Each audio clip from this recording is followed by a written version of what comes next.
that Wednesday night, we have a major snowstorm. Unbelievable. And I remember sitting with Jeff Taylor, our track manager, and basically telling him, whatever it takes, we have to race. And he had an unlimited budget, and at the end of the day, he and his men got the job done. Then the fog rolls in. And the fog was so thick, forget about the backstretch, you couldn't even see the finish line. And I'm sitting there thinking, wow, what a lost opportunity. Yet, as the races started, the tote boards started blowing up. Numbers unheard of for a track our size. And I remember it was around race 6, and I got a text from Glenn Pearson, who was the general manager at the time, who held the old records, which was, I believe, about 440,000. And he said to me, congratulations, you finally broke the record 35 years later. And that's when it kind of dawned on me that, wow, this is something special. By the end of the night, we bet over 750,000, I believe.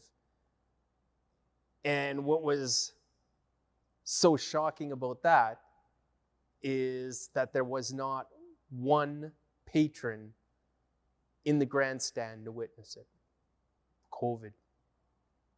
Yeah, we got a big loss. Rideau Carleton, Mr. Armstrong. He's been good to me over the years. I've been here for my whole life. I just got back, but he always helped me out. Warren Armstrong was not only the most passionate racetrack operator that I've ever come in contact with, but he wanted every person that came to Rideau Carleton to have a tremendous experience, whether it was a horse person, a race fan, or just a general passerby. He wanted them to have a great time, and that's what they did under his management. 1 week ago tonight, the entire racing community and everybody at Rideau Carleton was saddened to learn of the passing of Mr. Warren Armstrong, one of the builders and the inspiration here at Rideau Carleton Raceway, the owner of this racetrack for almost 60 years. Tonight we are celebrating his life with a video tribute followed by a minute of silence.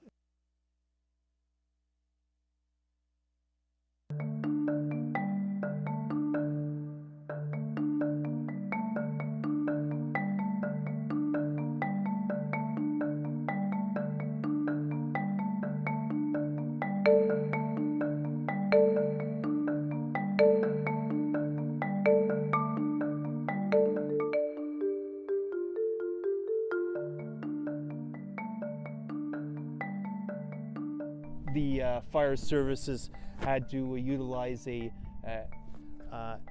excavator there to actually bring down the roof, and that was necessary in order to put out the flames. Yeah. So, do you mind just like what's going through your mind at that time? Like, just you're seeing this, you're seeing the blaze. Well, I've been here for 30 years, and I mean, this industry has dealt with many crises, and I got to tell you, this is the most devastating.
Well, I mean, it's a tremendous sport, and just, you know, I love the game. I love racing, and so many good memories, and just you know, the just what it did in the community here. It was a great entertainment, a great show, great place to go, great place to meet people.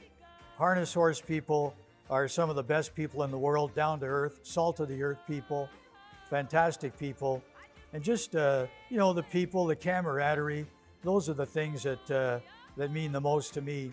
People in harness racing are all salt of the earth, friendly, you know, and it was a great game, a great sport, and just a lot of fun to be around.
Live from the nation's capital, Ottawa, Ontario, Rideau Carleton Raceway embarks on its 62nd year of racing.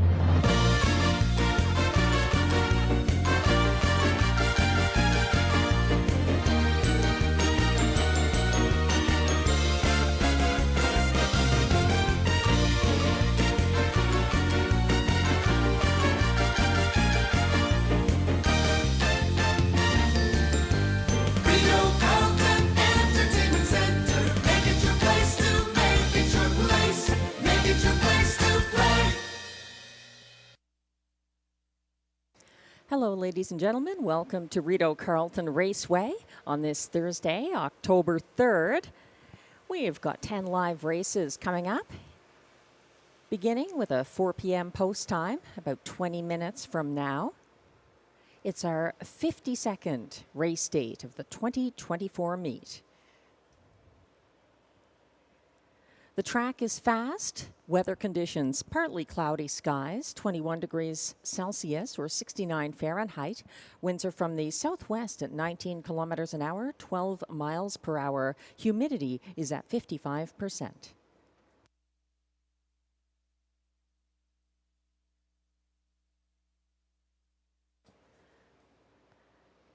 We have just a few changes to report on tonight's card. No changes in the first two races, which you may be checking out at the moment. Race 1 has exactor, triactor, superfecta, and early daily double wagering.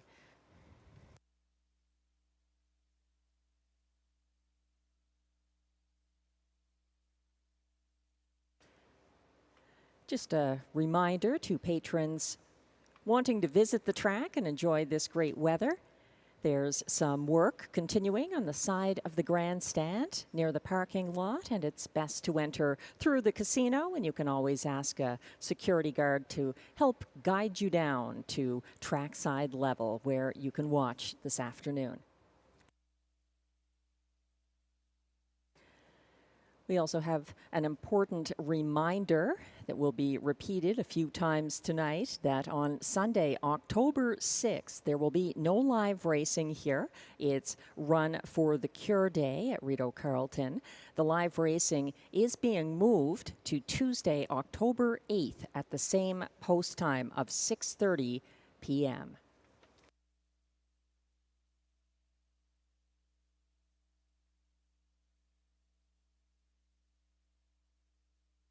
The only changes so far to tonight's program are both in race 3.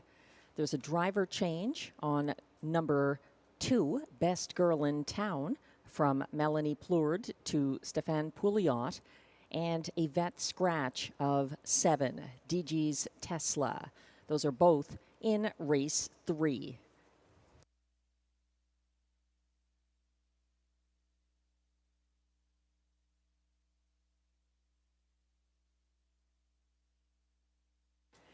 In the meantime, we're about 17 minutes away from post time for race 1.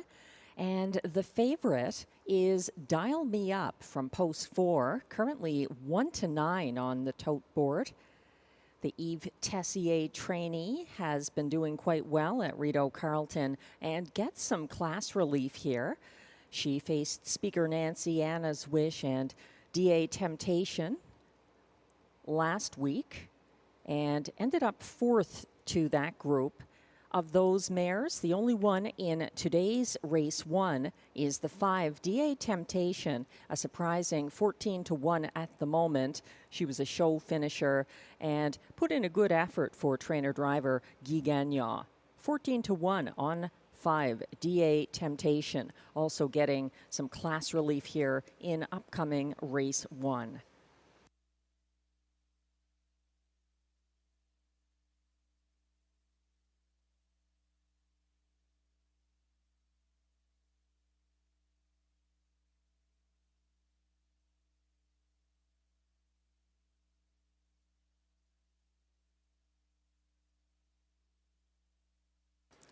There are a few other notes I'll be passing along. Some achievers from Rideau Carleton going to be recognized at Woodbine Mohawk Park this weekend.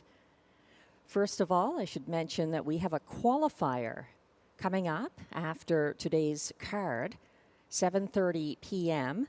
There will be one qualifier for 4 horses of both gates, and race goers are welcome to stick around and watch that qualifier, the non-wagering event featuring Bet 19, Get Your License Liam, Girl at the End of the Bar, and The Magic of Life at 7:30.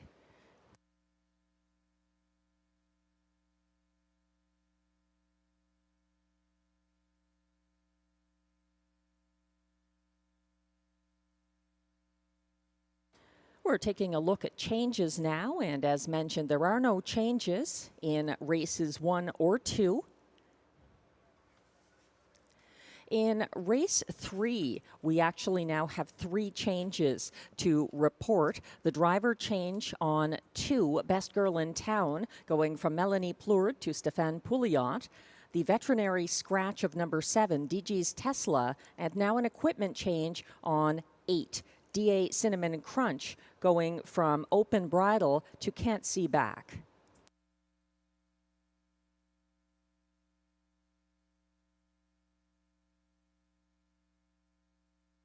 There are no changes in races 4 through 6.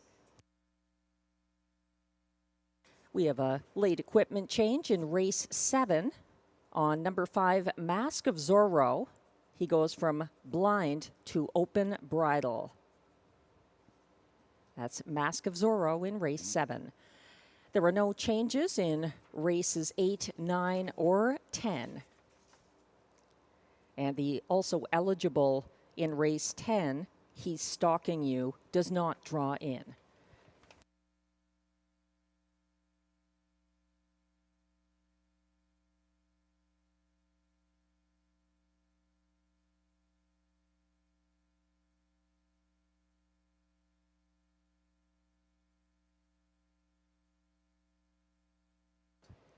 I'd like to thank Julie Ferguson for passing on some exciting news. Brian and Amy Scott's daughters, Lauren and Catherine, are representing Rideau Carleton on Saturday night at Woodbine Mohawk Park. They are part of the Bill Galvin Racing Alliance Literary and Art Derby, and there are events celebrating that at Woodbine Mohawk Park. And it's great to see Catherine Scott in the short story junior category, and also Lauren Scott in the intermediate poem category of the Bill Galvin Racing Alliance Youth Derby Awards. Well done. Congratulations, girls, and thanks for representing Rideau Carleton. It's great to see the involvement of young people in harness racing today. As a friend of the late Bill Galvin, I know he'd be very proud of you both.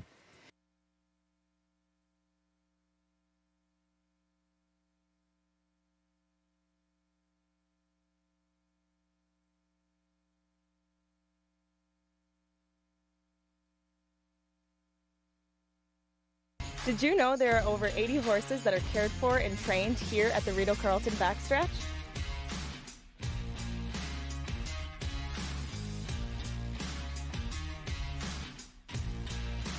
No live races? We still got you covered. Watch and wager on races all across North America 7 days a week.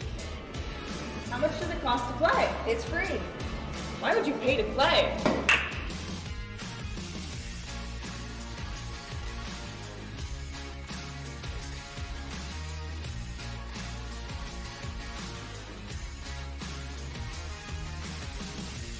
Enjoy all your favorite comfort foods without missing a race.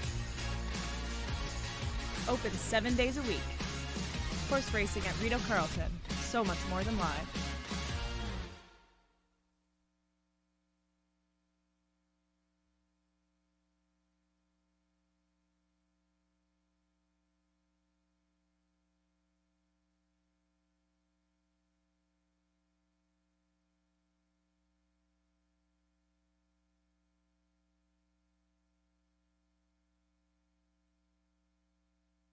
We're about 10 minutes away from post time for race 1. And we have 3 pick 4s on offer on our wagering menu tonight. The first of them begins in race 2. No changes there. Now on screen, my suggested 20-cent base wager, pick 4 ticket. In that race, I see several potential winners. I think 6 Beach Roller will be the favorite, understandably missing by a nose to Dakota Senna in his most recent start last Thursday. But the 1 Shadow Dave upset just 4 starts ago for Mike Healy. I think he could do so again from the rail. And I'm also looking to Century Jazz from post 4 there, getting significant post relief for the first time since September 8th when he was second by a head to none other than Shadow Dave. In race 3, going with the 1 Salzbrook Annie, my spot play, a newcomer coming to Rideau Carleton from Grand River Raceway, where she was part of the Prospect Series Finals, September 27th. And also the 4 Godiva Ice Cream, coming in after back-to-back wins at Hippodrome 3R from tougher posts. Looks like she could figure in this race. In race 4, going with 3 trotters here. 7 Iron from post 4 may finally have the class relief he needs, as well as an ideal post. The 5 Illusioniste Gale is one of a couple of Jerome Lombard trotters at Rideau today. That was a going-away winner in a qualifier September 29th, but making his first start since July 7th. And Coltrane DeVee, picking up catch driver Pascal Berube for trainer Ted McDonald, is an intriguing horse here after an overland trip September 26th that resulted in a tough 7th place finish. He was a winner just 3 starts ago at this classification.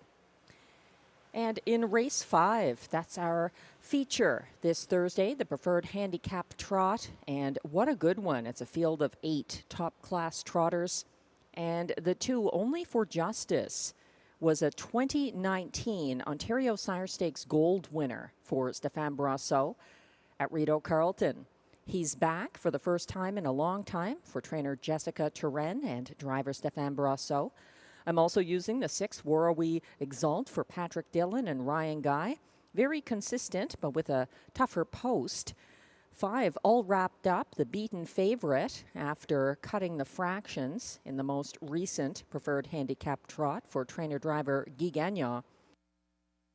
And also the 3 Meadow Branch Noble, who had a couple of wins at a lower classification, ended up 5th in the Preferred Handicap Trot last Thursday, but he gets a driver change here. Stéphane Pouliot, who has been sharp lately for the Mandy Archer stable, and Meadow Branch Noble familiar with winning at the preferred level here at Rideau Carleton as well as at lower classifications. He could be a surprise factor in our Preferred Handicap Trot, which wraps up that early pick 4, and that begins in race 2.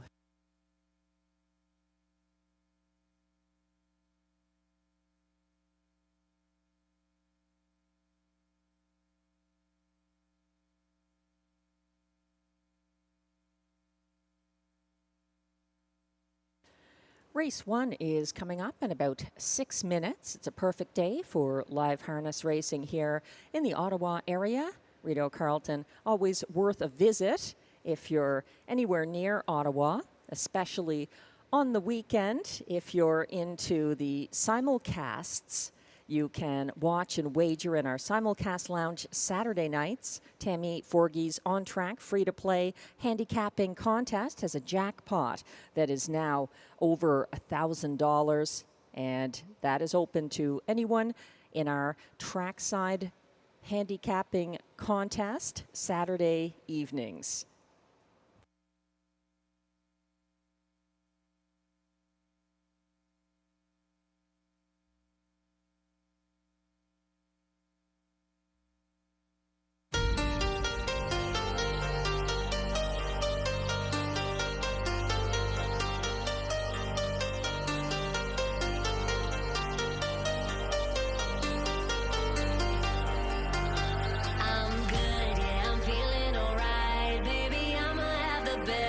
freaking night of my life. And wherever it takes me, I'm down for the ride. Baby, don't you know I'm good? Yeah, I'm feeling alright. 'Cause I'm good, yeah, I'm feeling alright. Baby, I'ma have the best freaking night of my life. And wherever it takes me, I'm down for the ride. Baby, don't you know I'm good? Yeah, I'm feeling alright.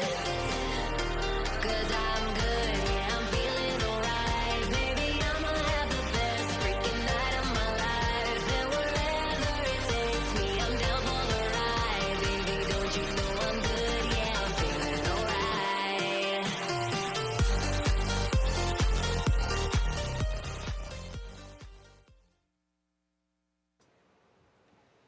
Post time is coming up in about 4 minutes for race 1, beginning today's 10 race card here at Rideau Carleton. My top choice in race 1 is currently 2-1 on the board. That's the 3 Goldie's Rockin', who was first to the front from the same post last Thursday. She was cleared by He's Got a Vendetta, and Phantom Joie past the quarter. Came first over from third on the second turn, and then dueled first over against Phantom Joie to 3/4. She held off closers, and that was quite an impressive win, beating the boys for Goldie's Rockin'. Now she's back in with the female pacers, and although she loses driver Guy Gagnon to his own trainee, number 5, DA Temptation, she gets a lateral move with Robert Shepard in the sulky today. That's Goldie's Rockin', 2-1 from post 3.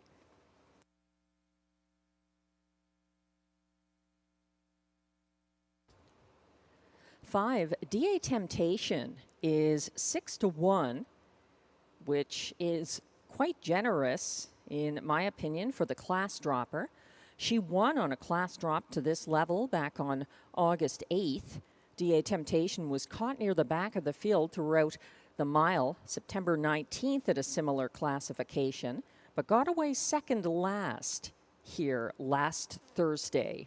DA Temptation gradually gained ground, uncovered into second, battling Raptors 1 along the backstretch. She understandably tired in the stretch, but she gets some class relief here. DA Temptation for Guy Gagnon, 6-1 from post 5. The favorite, ever since the windows opened, was the 4, Dial Me Up, who was out-sprinted off the gate by Speaker Nancy Thursday. Dial Me Up got boxed in 5th on the backstretch and was gaining ground late up the inside path. The other very strong contender here is 1, Better Catch Girl, who sat 4th along the pylons last Thursday and got shuffled back to second last by the half. She was 3rd over along the backstretch, but gapping cover by 3/4. So not her most energetic performance, but she's been consistently hitting the board here this season. And at this level, she's been very strong lately. That's Better Catch Girl. 4-1 from the rail for Vic Putty and Jimmy Gagnon.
Now on screen, a comparison of the track handicapper selections.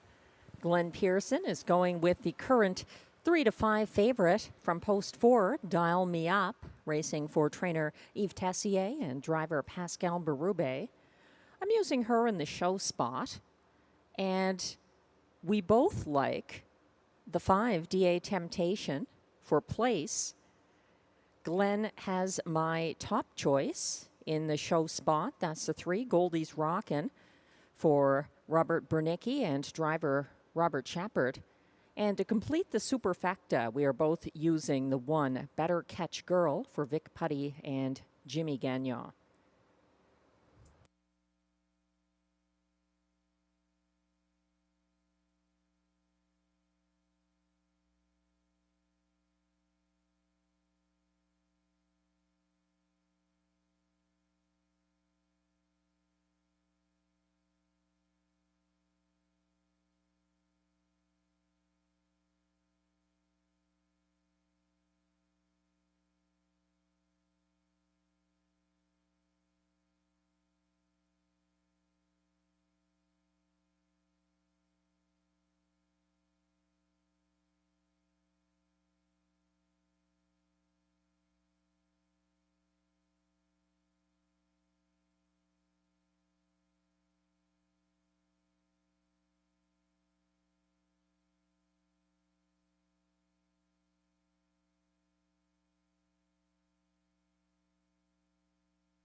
My best bet for the card is coming up in race 6. It's number 7, Butterfly Kisses, despite that post position.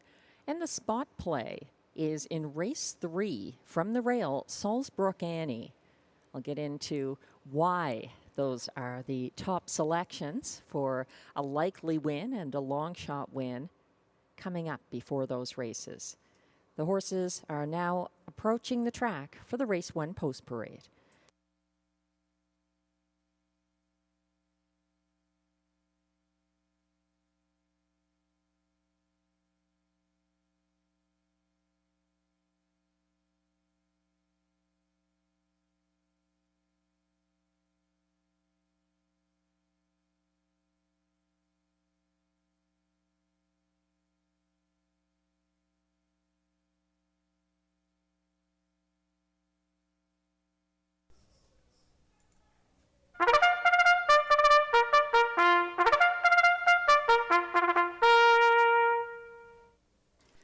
The mares are coming on track for the race 1 post parade.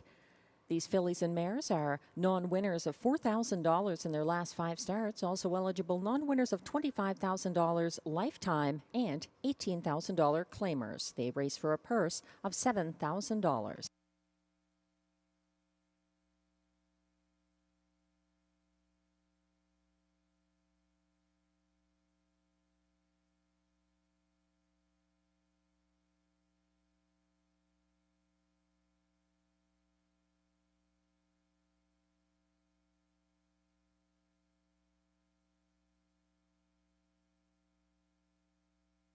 Leading the post parade is 1, Better Catch Girl, owned by a numbered Canadian corporation with trainer Vic Putty, driven by Jimmy Gagnon.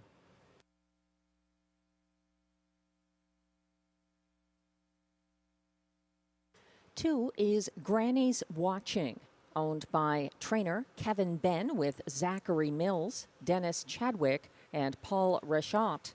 Ryan Guy drives.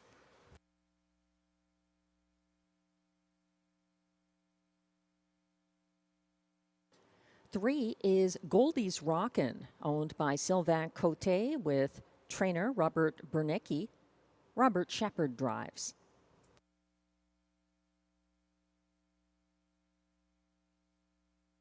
Four is current 6-5 favorite Dial Me Up, owned by Gina Bragagnolo with trainer Yves Tessier and Lynn Bragagnolo. Pascal Berube is in the bike.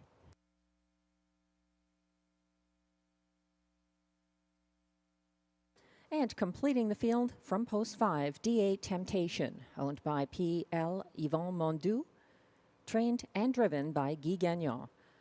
That's your field for race 1. going behind the gate shortly. There were no changes in races 1 or 2. There's exactor, triactor, superfecta, and early daily double wagering available on race 1.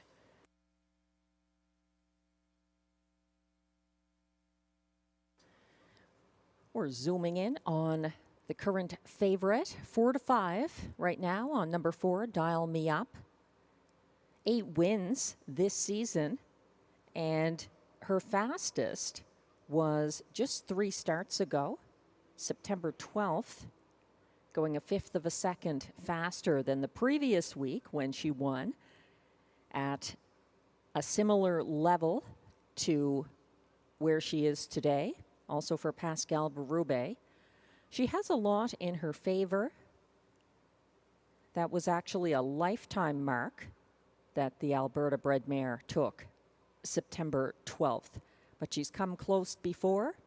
A 6-time winner last year at Century Downs, getting a 154-2 mark, and this year going a little faster with that 154-1 mark at Rideau Carleton in her 8th win of the 2024 season. Dial Me Up gets a bit of class relief here and does not have to contend with Speaker Nancy and Anna's Wish, 2 of the best mares in the country this season on 5/8 mile tracks.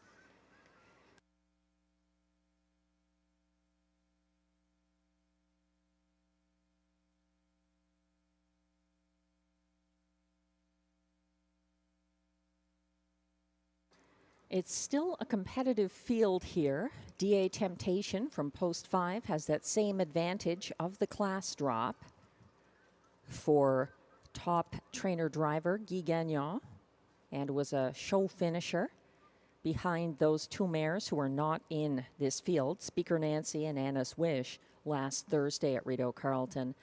And one Better Catch Girl also moving down from that slightly higher classification and avoiding those tougher rivals this week.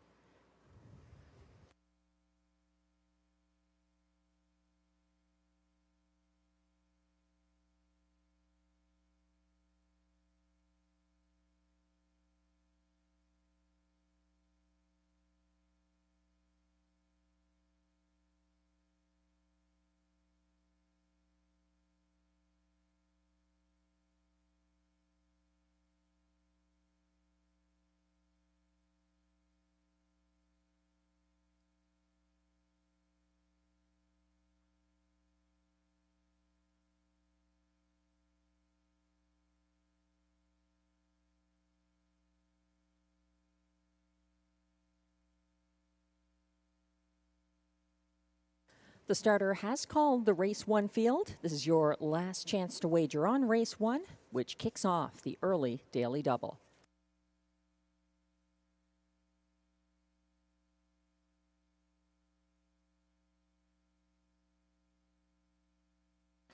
The mares are lining up for race 1. 1 is Better Catch Girl, Jimmy Gagnon. 2, Granny's Watching, the 3-year-old filly for Ryan Guy. 3, Goldie's Rockin', Robert Shepard. 4, Dial Me Up, Pascal Berube. And on the outside is 5, DA Temptation, Guy Gagnon.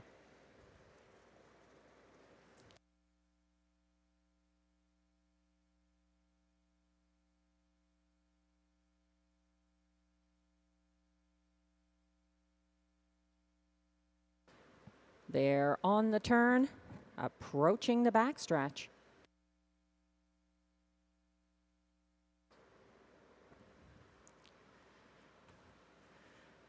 They're lined up for the start of race 1. They're off and pacing. They're all leaving except Granny's Watching, who takes back to last, and DA Temptation, who settles into 4th. Leading the way, Dial Me Up grabs the lead now for Pascal Berube, ahead of Better Catch Girl, who sits the pocket, and 3rd, that's Goldie's Rockin'. They're single file at the moment, led by Dial Me Up and Pascal Berube en route to the opening quarter, and getting there in 20 28-1. Leading the way down the stretch the first time, that's Dial Me Up, keeping about a length ahead of next closest Better Catch Girl. And then from third, it's Goldie's Rockin'. Single file fourth, DA Temptation waiting her turn. And at the back of this compact field, Granny's Watching can see them all. Stepping out now, first over from fourth on the turn, that's DA Temptation getting marching orders from Guy Gagnon. The half was reached in 58 flat with Dial Me Up still in charge and now being confronted first over by DA Temptation, who is up to go bridle to bridle along the backstretch as Better Catch Girl sits about a length and a half behind in third. Also advancing now on the outside, that's Granny's Watching, gapping cover, but out there second over in fourth. At the back of the field, Goldie's Rockin', 3/4 reached in 125-2. Granny's Watching is gaining ground and looking to go 3 wide around DA Temptation, who has claimed the lead at the top of the stretch. DA Temptation continuing to lead the way, coming wide. That's Goldie's Rockin'. Goldie's Rockin' for Shepherd is rocketing past and gets the victory. Goldie's Rockin' ahead of DA Temptation. Better Catch Girl is third in 1:54-4.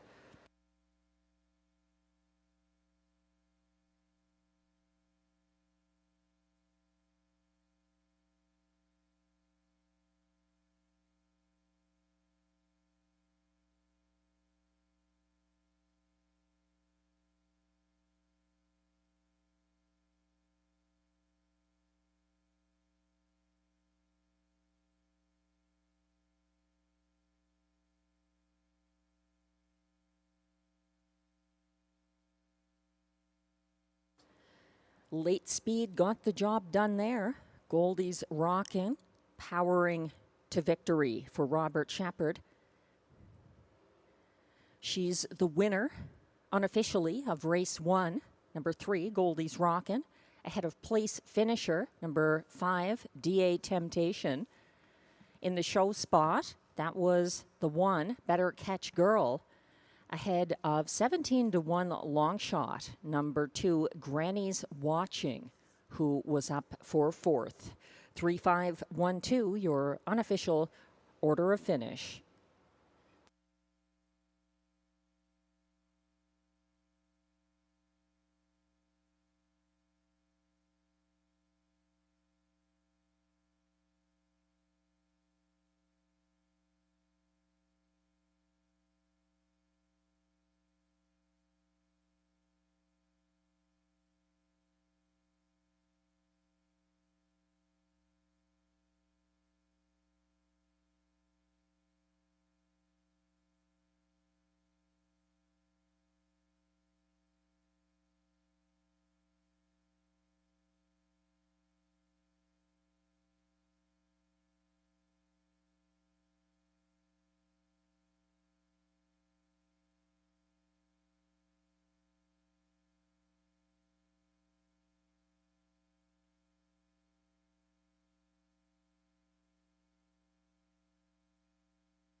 Now returning to the Rideau Carleton Winner's Circle, unofficial race 1 winner, number 3, Goldie's Rockin', a 5-year-old bay mare by Rockin' Image out of a Lost Cause Bluegrass. Goldie's Rockin' is owned by Sylvain Côté of Joliette, Quebec, and Robert Bernicki of L'Ange Gardienne, Quebec. Goldie's Rockin' was bred by Jason Schwartz of Topeka, Indiana. Driven to victory by Robert Shepherd. That's the 7th win this year for Goldie's Rockin'. 1:54-4.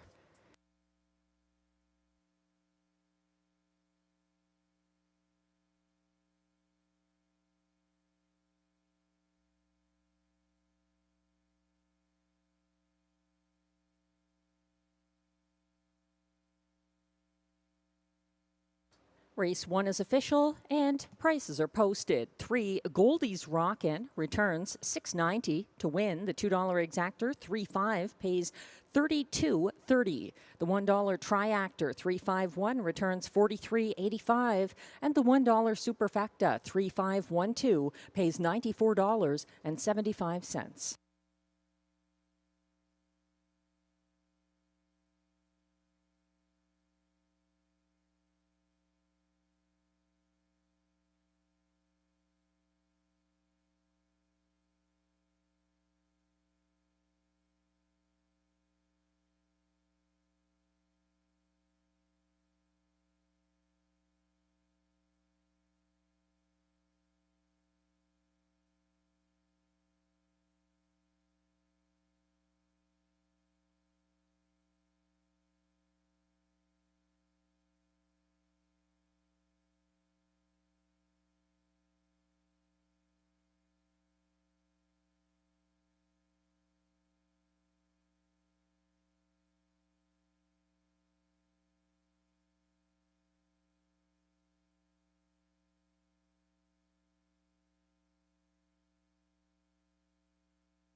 The race 1 rundown is now on your screens. 1, Better Catch Girl was 3rd.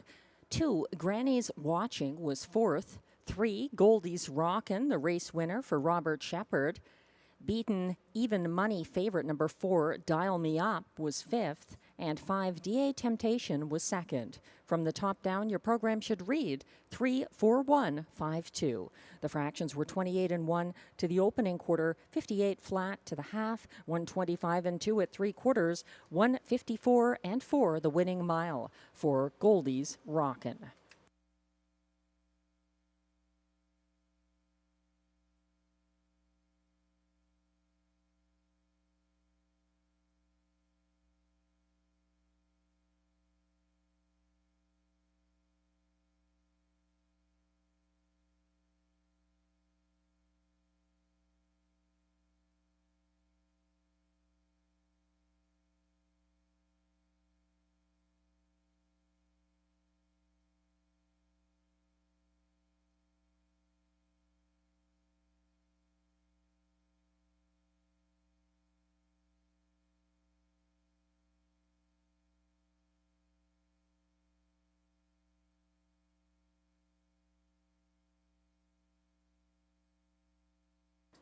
Race 2 is coming up next here at Rideau Carleton with Exactor Triactor, Superfecta, and early Pick 4 wagering. There are no changes this race.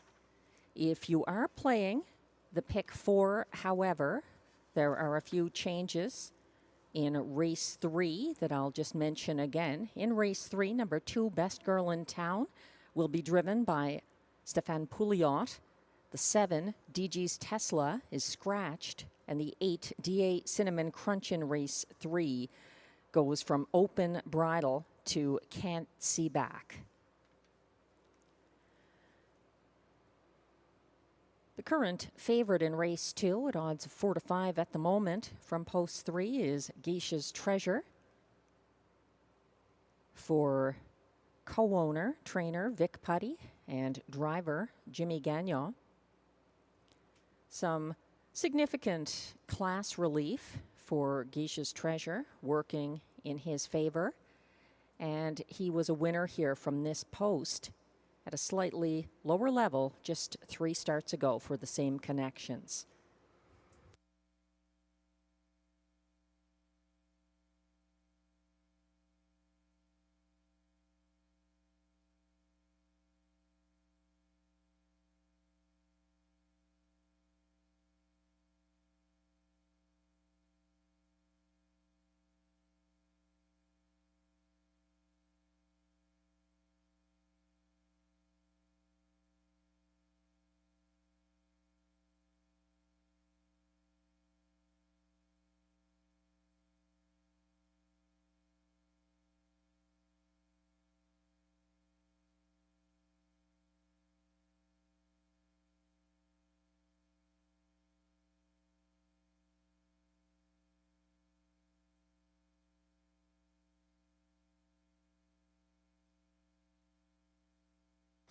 The race 2 pacers are coming towards the track from the backstretch, so we'll have the post parade in just a moment for race 2.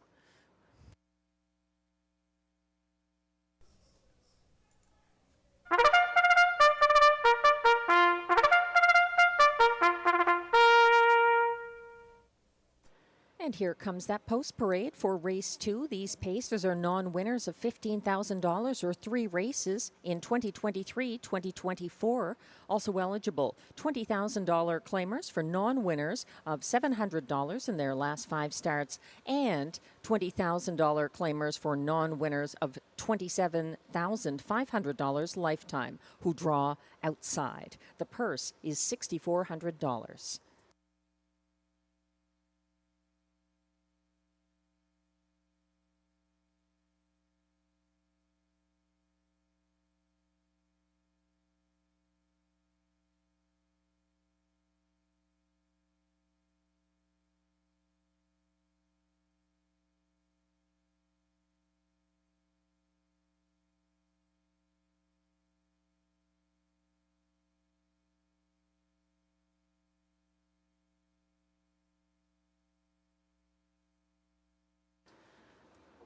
Leading the post parade from post 1, Shadow Dave, owned by Anne Lemarand, trained and driven by Mike Healy.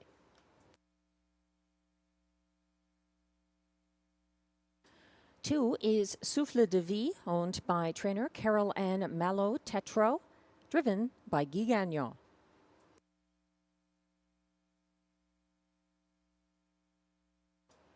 3 is current 7-5 favorite Geisha's Treasure, owned by trainer Vic Putty with Limco Incorporated, driven by Jimmy Gagnon.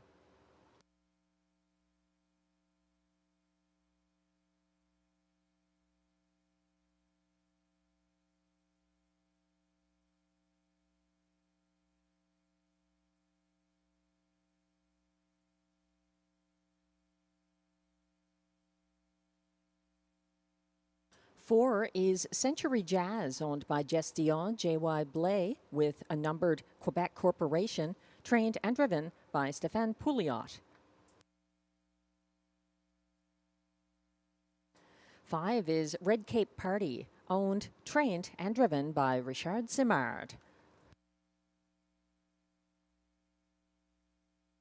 And we have a new favorite at 4-5. It's number 6, Beach Roller, owned by trainer Gilbert Mercier and driven by Marie-Claude Auger. That's the field for race 2. There are no changes. Exactor, Triactor, Superfecta, and early pick for wagering.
And the starter has called the field for race 2. This is your last chance to play the early pick 4 here at Rideau Carleton.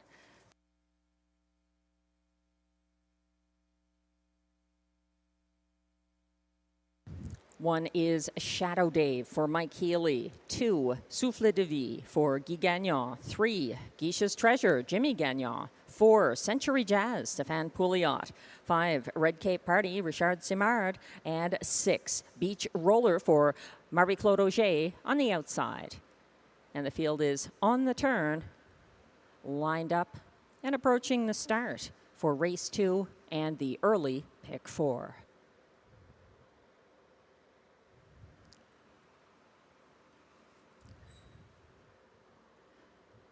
They're on the backstretch. They're off and pacing, dropping back early, Century Jazz, and it's a 3-horse battle for early command on the outside. Red Cape Party wants to get there first. He's getting stretched out by Souffle de Vie, who is second, and just now clearing Shadow Dave, who sits third along the pylons, followed in fourth by Guiche's Treasure. At the back, that's Beach Roller, and trailing the field, Century Jazz, as they head past the opening quarter in a brisk 27-3, leading the way down the stretch. It's Red Cape Party for Richard Simard. He's a length and a quarter ahead of Souffle de Vie, who sits the pocket in third on the inside. Shadow Dave starting up now, first over from fourth into third. That's Guiche's Treasure, following his cover from second last. Second over, Beach Roller, and at the back, just getting rolling from third over last, that's Century Jazz. They reach the halfway point in 58 flat, still led by Red Cape Party, who is now facing a first over challenge in second from Guiche's Treasure to his outside, getting whip tap urging from Jimmy Gagnon, shuffled back to fourth on the inside, Souffle de Vie,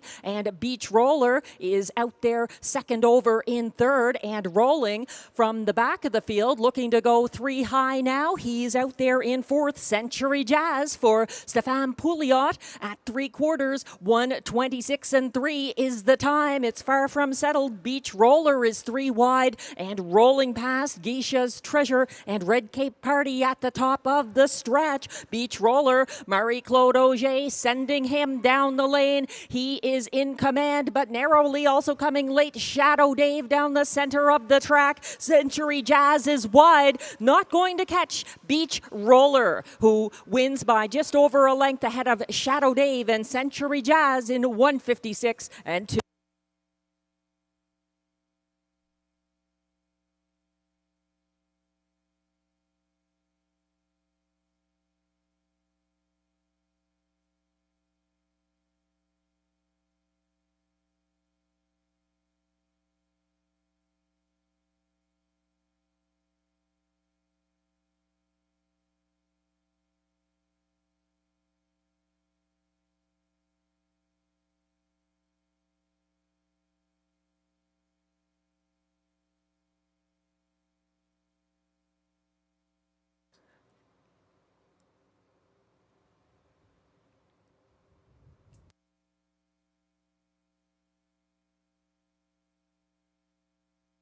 Unofficial race 2 results are now posted, getting the job done as even money favorite. Number 6, Beach Roller for Marie-Claude Auger. Second was number 1, Shadow Dave, ahead of show finisher number 4, Century Jazz. And 3, Guiche's Treasure was fourth. 6-1-4-3, the unofficial order of finish.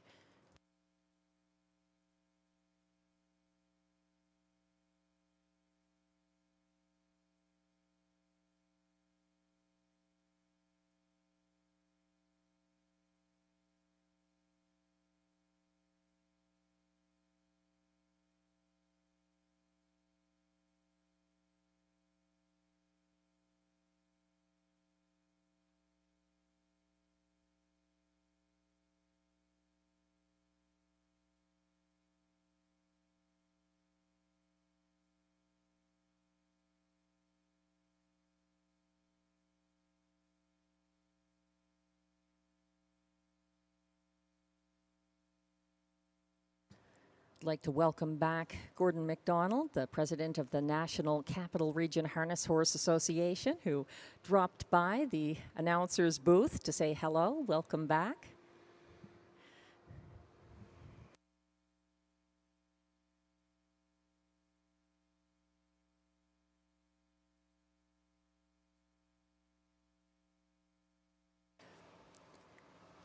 And we'd also like to welcome back unofficial Race 2 winner, number 6, Beach Roller, to the Rideau Carleton Winner's Circle.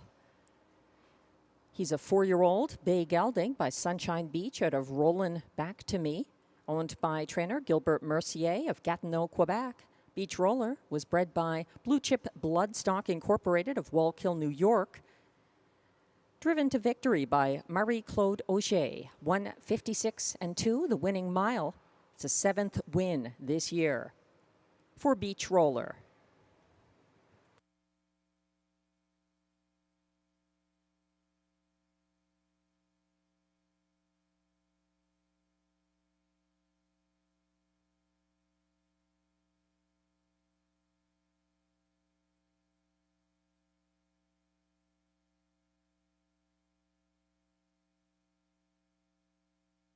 Race 2 is now official.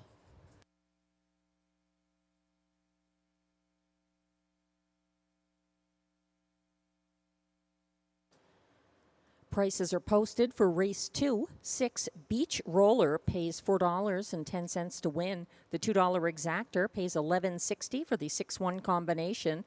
The $2 Early Double 3-6 pays $15.70.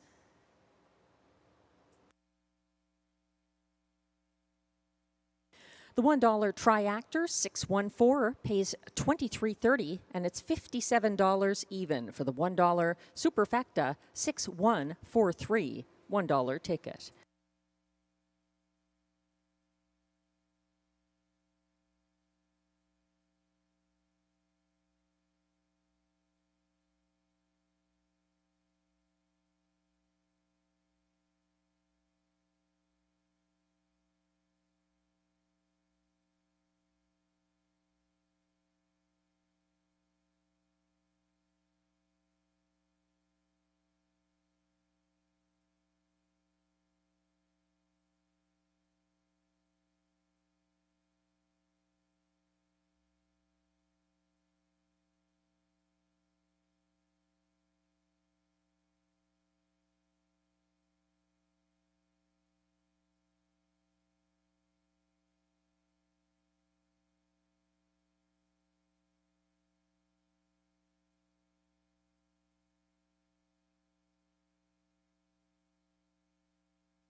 The Race 2 rundown is now on your screens. 1, Shadow Dave was 2nd.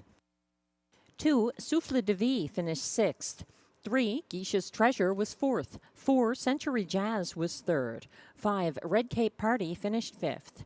And 6, Beach Roller was the race winner and even money favorite, driven by Marie-Claude Auger. From the top down, your program should read 264351.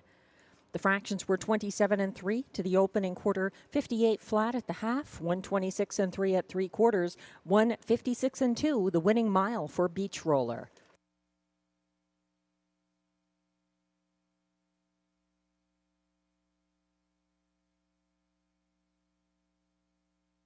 Race 3 is coming up next with exactor, triactor, superfecta, and pick 3 wagering.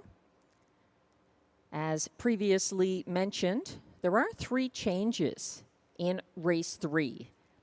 The 2 best girl in town getting the driver change from Melanie Plourde to Stéphane Pouliot.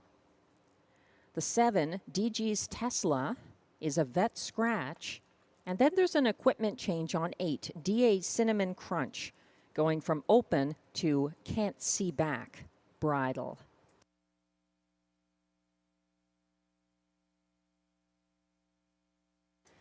My spot play selection of the card is in race 3 from the rail, Salzbrook Annie.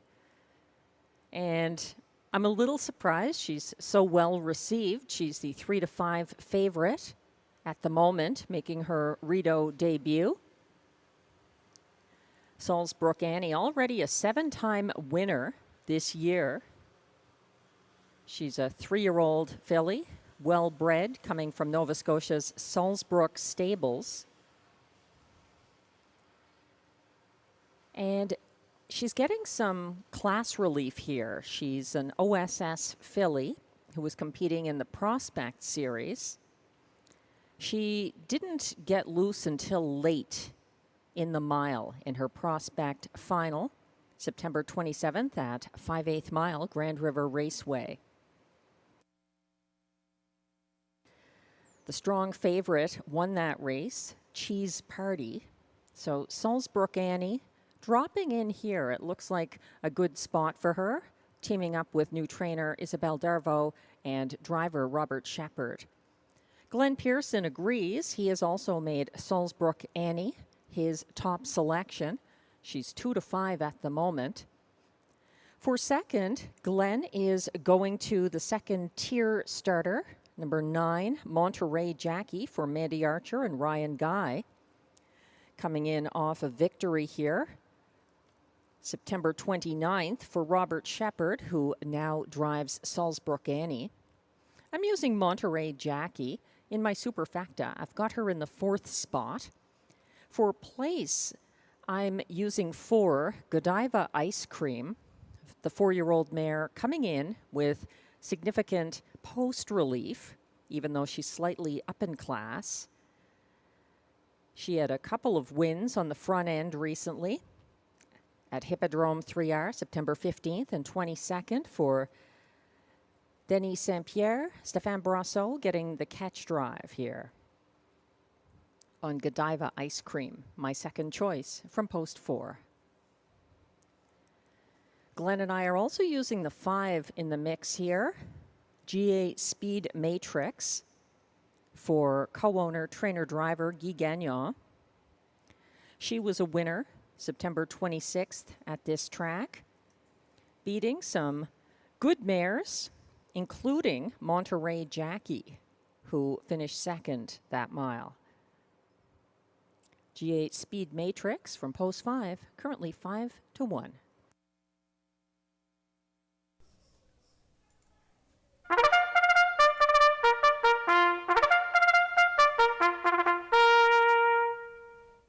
The post parade is on track for race 3. Fillies and mares, non-winners of $20,000 lifetime. Non-winners of a race this year allowed $3,000. Also eligible $20,000 claimers for non-winners of $35,000 lifetime. The purse is $6,200.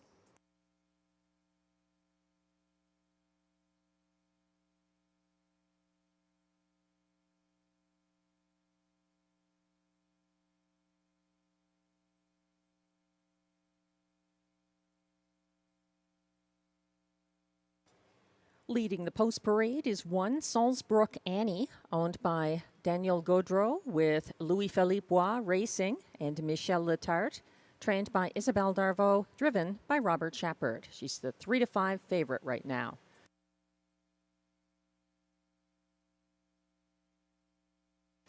Two is Best Girl in Town, owned and trained by Melanie Plourde.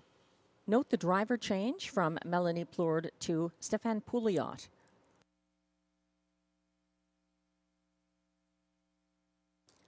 Three is Red Carpet Ready, owned and trained by Jeffrey Davidson, driven by Marie-Claude Auger.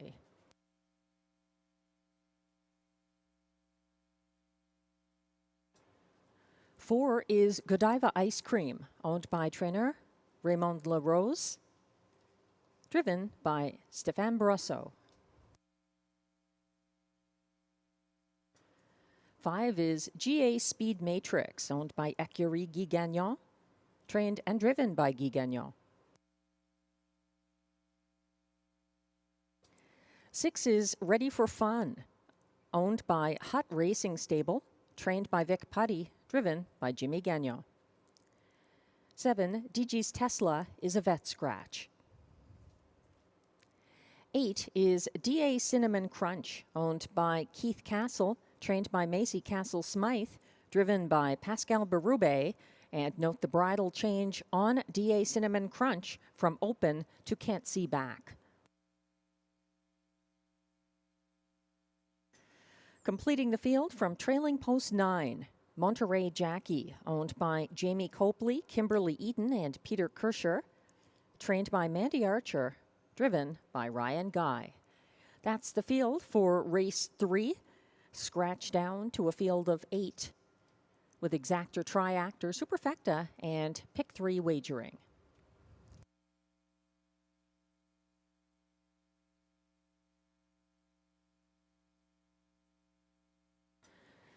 We're taking a closer look at the 3-5 favorite in race 3 from the rail. That's Salzbrook Annie. As mentioned, making her Rideau debut for Robert Shepard and Isabelle Darvaux. Salzbrook Annie was caught 4th along the pylons Friday in the Prospect Series final at Grand River Raceway. She was loose late and gets class relief.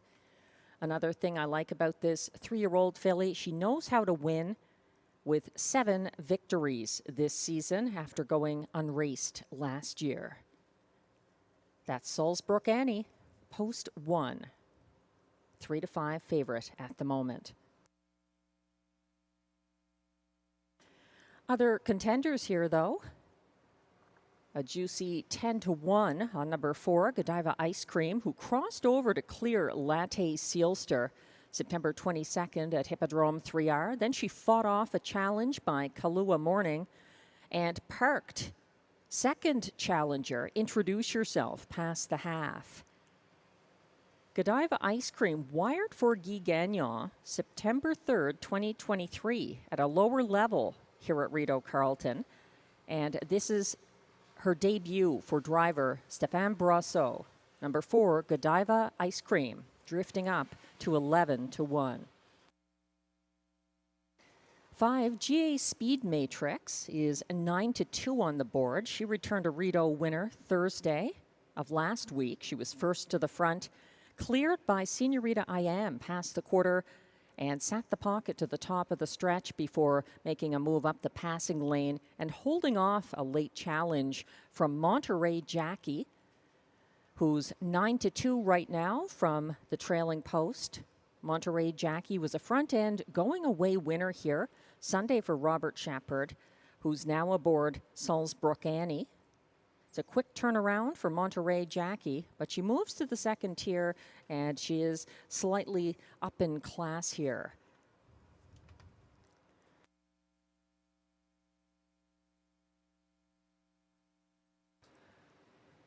Once again, note the driver change on 2, Best Girl in Town. She's currently 9-1, and she goes from trainer-driver Melanie Plourde to Stéphane Pouliot, picking up the drive on 2, Best Girl in Town.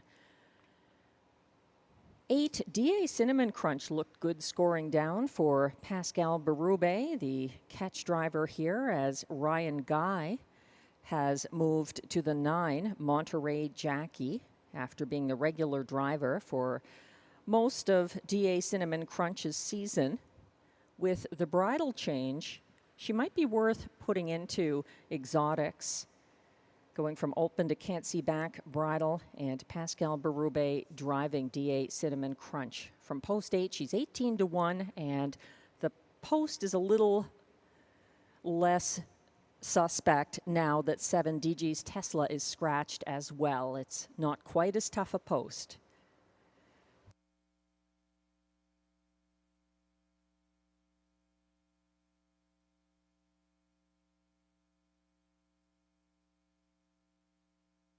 The starter has called the field for race 4. This is your final chance to wager. My mistake, race 3. It's race 3 now going behind the gate.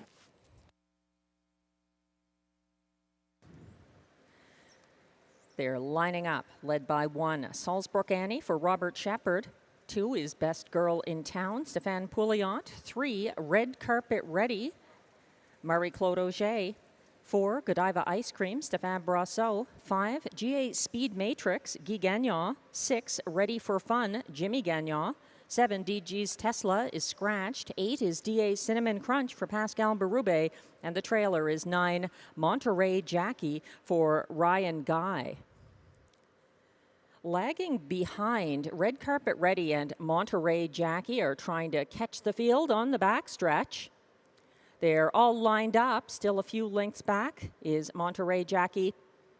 They're off and pacing in race 3, and Salzbrook Annie and Robert Shepard take command early. Coming at them on the outside, Godiva Ice Cream for Stéphane Brasseau poses the early challenge and looks to back down to the pocket quickly ahead of 3rd place, Best Girl in Town. She's followed in 4th by Red Carpet Ready as they circle towards the opening quarter. Sitting 5th, GA Speed Matrix. The quarter was reached in 27-3. Up front in control, that's Salzbrook Annie. Next closest, Godiva Ice Cream. It's 3 diminishing lengths back to 3rd for Best Girl in Town. Also tightening up in 4th, Red Carpet Ready. Still 5th, GA Speed Matrix. It's 2 lengths back to 6th, and Monterey Jackie is there and looks interested in stepping out, but she's covered up by an advancing DA Cinnamon Crunch, who's first over as they headed past the half. 57-1 the clocking there. Salzbrook Annie still leads by a length and a quarter over next closest, Godiva Ice Cream, and still 3rd, but looking to tighten up, Best Girl in Town. Here comes a first over challenge now by GA Speed Matrix, who was flushed out by DA Cinnamon Crunch, who follows her cover loosely from 5th now in 2nd over, and they reach 3 quarters in 1:25-1. At the back of the field, Ready for Fun is not part of it. They head for home now, and up front trying to see this through, Salzbrook Annie and Robert Shepard coming at them late. Godiva Ice Cream has more. She's pouring it on in deep stretch. Salzbrook Annie is going to prevail. Godiva Ice Cream 2nd. Show looks like possibly Red Carpet Ready over Best Girl in Town, 1:54-2.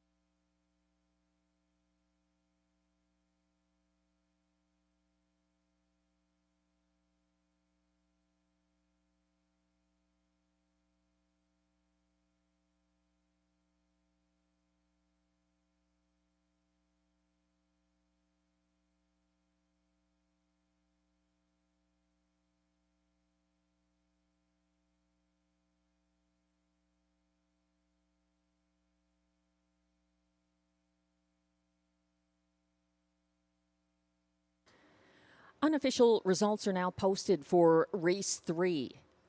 The winner is 1-2 favorite, Number 1, Salzbrook Annie for Robert Shepard. Second, at odds of 13-1. Number 4, Godiva Ice Cream. Third, 16-1. Number 3, Red Carpet Ready, finishing ahead of 2, Best Girl in Town, who was fourth. Unofficial results, 1-4-3-2. Hold all tickets.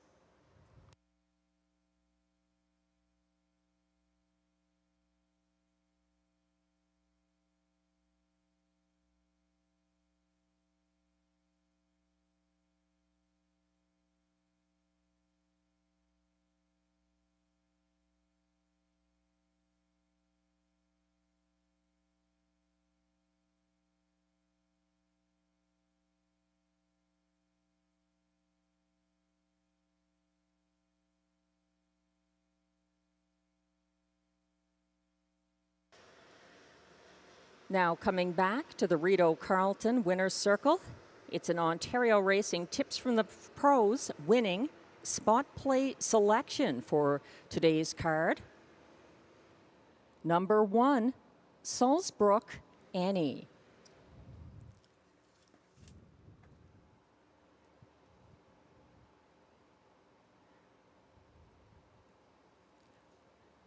Salzbrook Annie is a 3-year-old bay filly by He's Watching out of Ainsley Noel, owned by Daniel Gaudreau of Quebec, Louis-Philippe Roy Racing of Ontario, and Michel Letard of Quebec. Salzbrook Annie was bred by Salzbrook Stables Incorporated, Nova Scotia, and Rebecca Hamilton of Ontario, trained by Isabelle Darvaux, driven by Robert Shepard.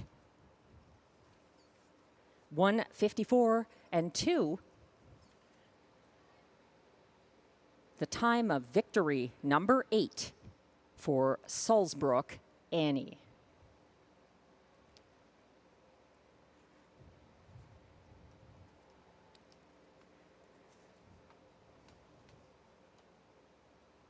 That's also the second driving win of the day for Robert Shepard. Results are now official for race 3.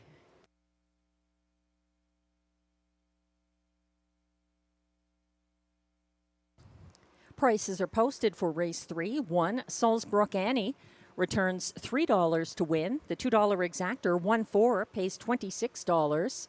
The $1 triactor, 1-4-3 combination, pays $59.90. And the $1 superfecta, 1-4-3-2, pays a generous $416.05.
The race 3 rundown is now on your screens. 1-2 favorite number 1, Salzbrook Annie, the race winner for Robert Shepard. 2, Best Girl in Town was 4th. 3, Red Carpet Ready finished 3rd. 4, Godiva Ice Cream was 2nd. 5, GA Speed Matrix was 5th. 6, Ready for Fun was 7th. 7, DG's Tesla was a vet scratch. 8, DA Cinnamon Crunch finished 6th, and 9, Monterey Jackie was 8th. From the top down, your program should read 143-257, scratch 6-8. The fractions were 27-3 to the opening quarter, 57-1 at the half, 125-1 at 3/4, 154-2 the winning mile for Salzbrook Annie.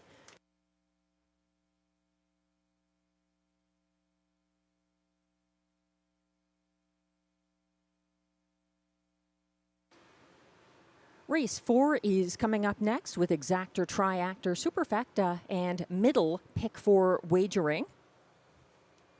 No changes in races 4 or 5. Actually, that has changed. There's an equipment change on Incredible Hall here.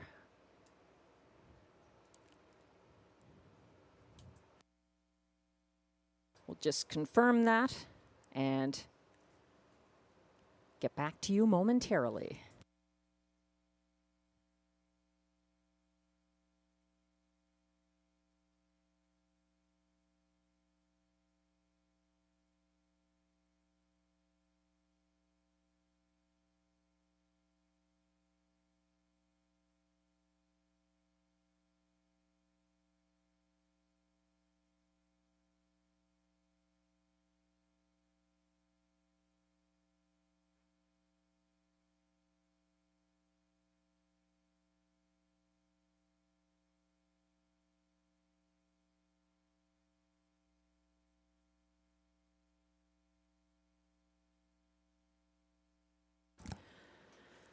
Just confirming that late equipment change on number 1, Incredible Hall, in upcoming race 4.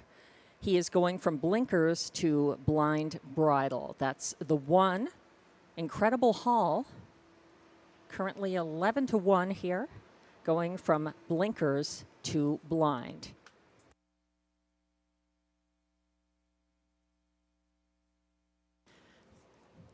Track handicapper selections are now on screen. Glenn Pearson going with 3, Stomper Tom for trainer Mike Armstrong, driver Ryan Guy.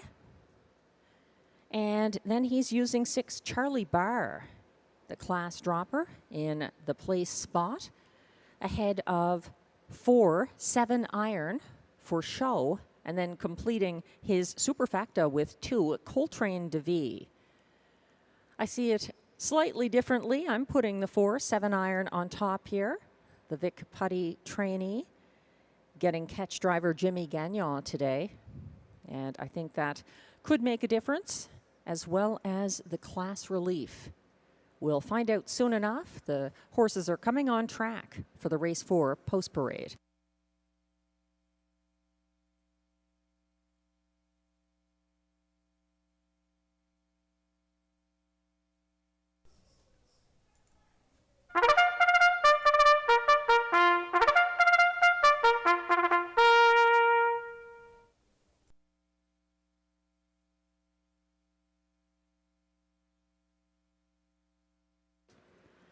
Here comes the race 4 post parade. These trotters are non-winners of $30,000 lifetime with allowances for fillies and mares.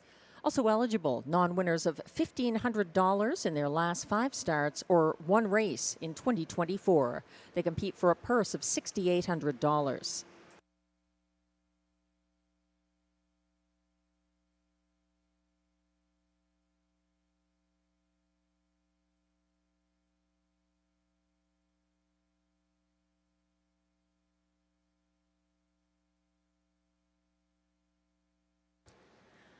Leading the post parade is number 1, Incredible Hall, owned by Paul Smythe, trained by Drew Smythe, driven by Guy Gagnon, and note the bridle change. Once again, that late equipment change on Incredible Hull, going from blinkers to blind bridle. 2 is Coltrane DeVee, owned by Julie Ferguson, with Lloyd Stone, Sean Vino, and Coral Bailey. He's trained by Ted McDonald and driven by Pascal Berube.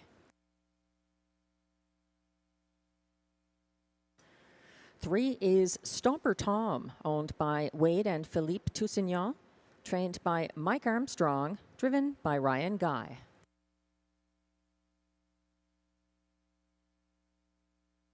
4 is current even money favorite 7 Iron, owned by the estate of Stacy Smith Robinson, trained by Vic Putty, driven by Jimmy Gagnon.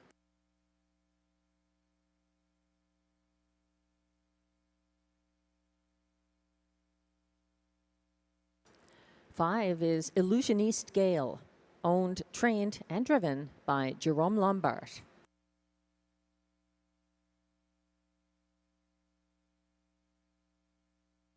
And completing this field from post 6, Charlie Barr, owned by Nicole Beauvais-Gertner, trained and driven by Pierre Beauvais. That's the field for race 4 with Exactor, Triactor, Superfecta, and middle pick 4 wagering. We're zooming in on 6 to 5 current favorite number 4, 7 Iron. He's my top selection here. He had his first Rideau Carleton win back on May 22nd, 2022, and Jimmy Gagnon was in the sulky for that win. He's driving again today. 7 Iron got away third behind Match Me If You Can last Thursday.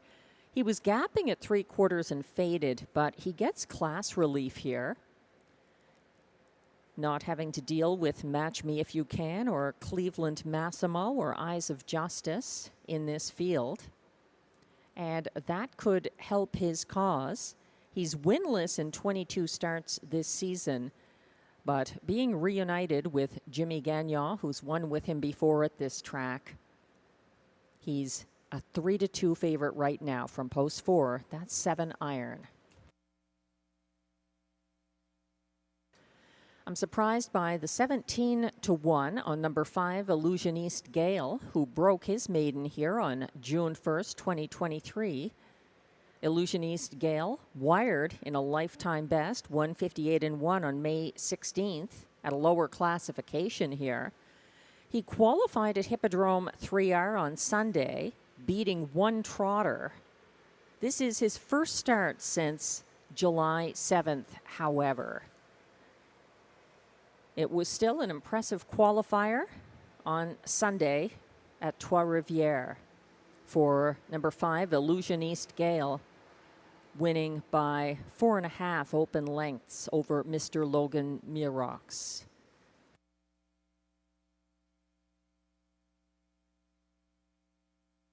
Other contenders here, number 2, Coltrane DeVee, broke his maiden at Rideau Carleton, May 11th, 2023 for Pascal Berube. Back in the bike today. Coltrane DeVee was 3 wide on the first turn here Thursday and raced single file third to the quarter. He had a second move, first over past the half, but he got parked chasing Raising Rusty and faded late. That's Coltrane DeVee from post 2. He's 3-1 at the moment.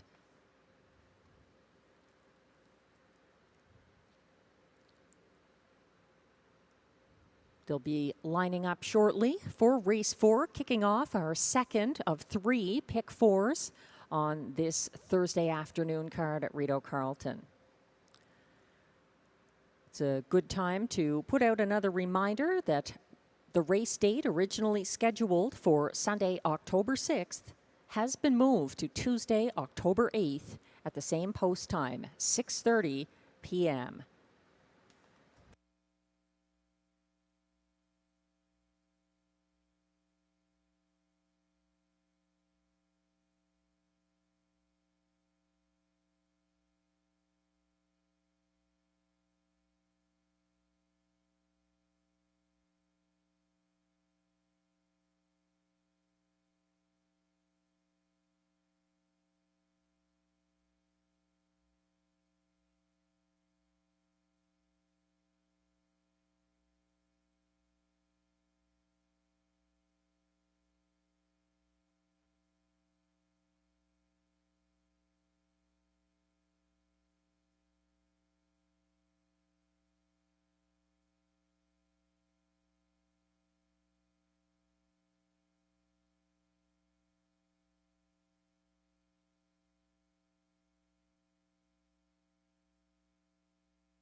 The starter has called the race for trotters. This is your last reminder. If you'd like to play the middle, pick 4. They're lining up. 1 is Incredible Hall for Guy Gagnon. 2, Coltrane DeVie, Pascal Berube. 3, Stomper Tom, Ryan Guy. 4, 7 Iron, Jimmy Gagnon. 5, Illusioniste Gale, Jerome Lombard. And on the outside, 6, Charlie Barr for Pierre Beauvais.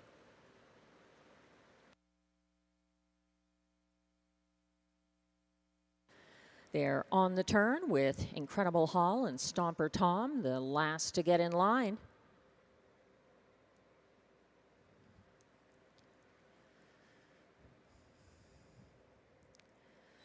The field is lined up on the backstretch.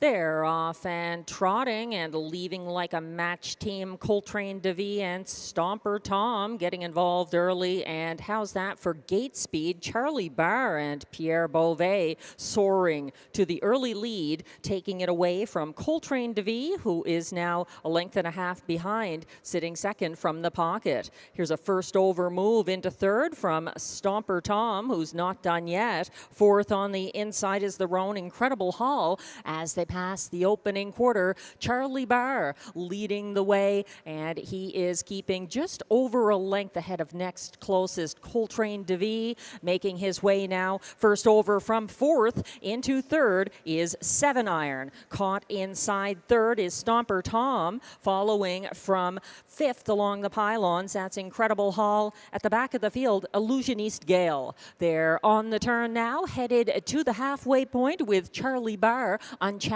thus far and reaching that point in 59 and 1. He's keeping ahead by a length and a half with Coltrane DeVie second from the pocket, advancing. First over from third, stalling somewhat. That is 7 Iron.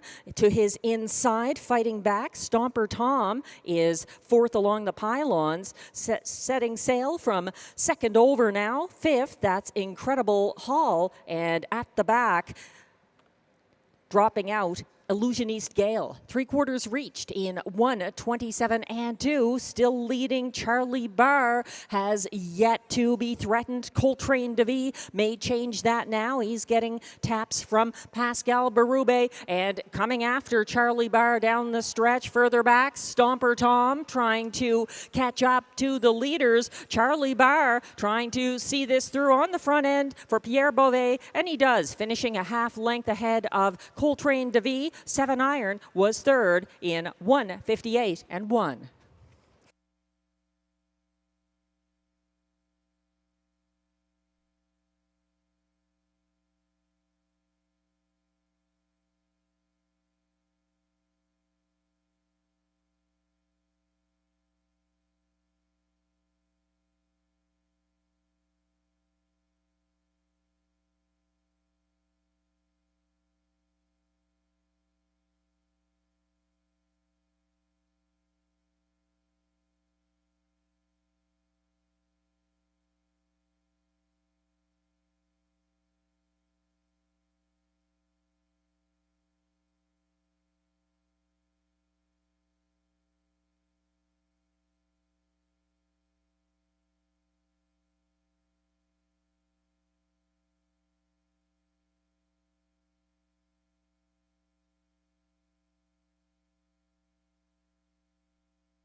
Unofficial results are posted for race 4. The favorite at the last flash, 8-5 favorite from post 6, Charlie Barr, gets the job done for Pierre Beauvais, finishing ahead of 2, Coltrane DeVie second, 4, 7 Iron third, and 1, Incredible Hall fourth. The unofficial order of finish, 6-2-4-1.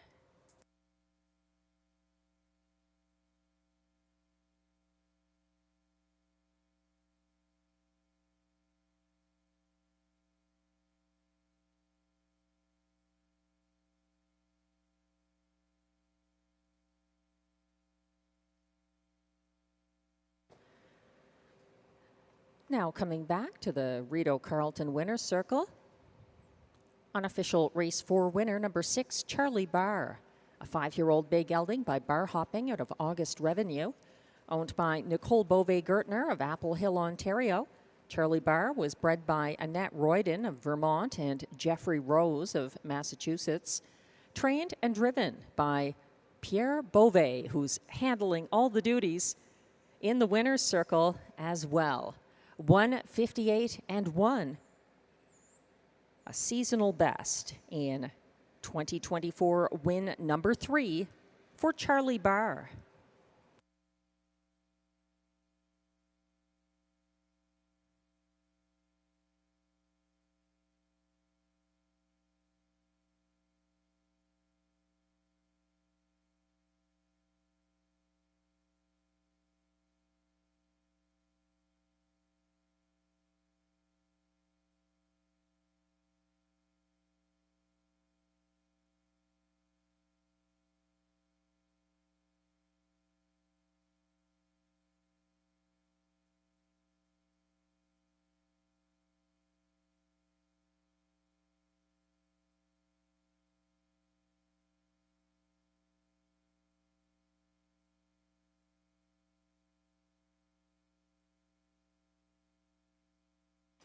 And prices are posted for race 4, which has gone official. 6, Charlie Barr returns $5.40 to win. The $2 exactor, 6-2, pays $29.40. It's $47.15 for the $1 try, 6-2-4 combination. The $1 superfecta, 6-2-4-1, pays $76.30.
The race 4 rundown is now posted.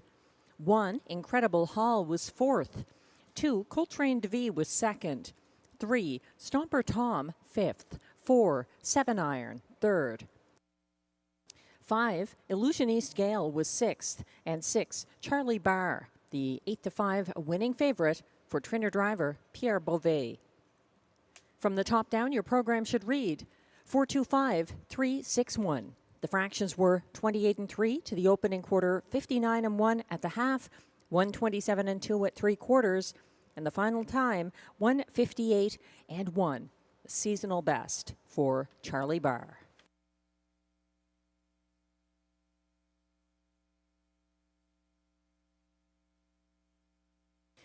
Another reminder now on screen that there will be no live racing at Rideau Carleton on Sunday, October 6th. But that card has been moved to the same post time, 6:30 p.m. on Tuesday, October 8th. Tell your friends who play Rideau Carleton as well. Sunday, October 6th. Run for the Cure will be at Rideau Carleton, not live racing. Catch that on Tuesday, October 8th, 6:30 p.m.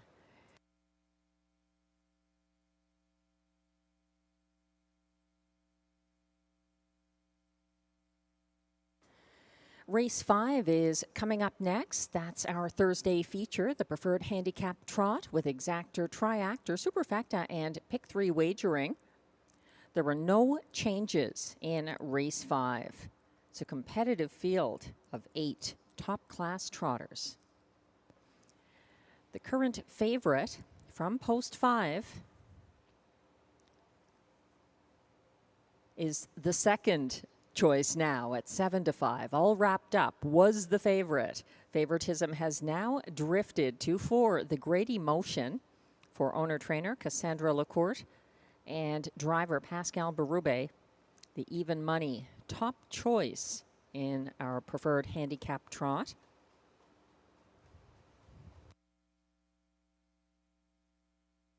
It's a very deep field, and I would not be surprised to see one of the price horses win here either. Emmatown Bud for Pierre Beauvais, who won last race with Charlie Barr. Emmatown Bud from Post 7, same trainer driver, is currently 18-1 despite a place finish behind Black Tie Bash in last week's Preferred Handicap Trot. That gives you an indication of how strong this field really is. You'll see them soon as the post parade comes on track for our $10,000 Preferred Handicap Trot. Coming up next in Race 5.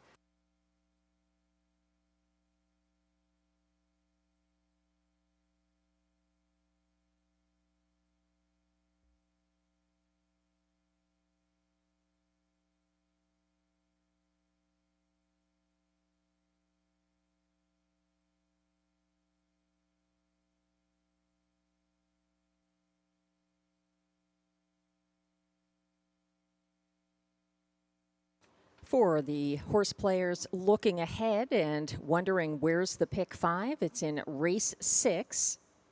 It has a 20-cent minimum, so it's coming up after the feature. And it has 2 very strong contenders, I think. The 7 Butterfly Kisses for Robert Shepard and Isabelle Darvaux. And the 3 Surratt Hanover for Denis Maisonneuve and Marie-Claude Auger getting that catch drive. But that's coming up next race.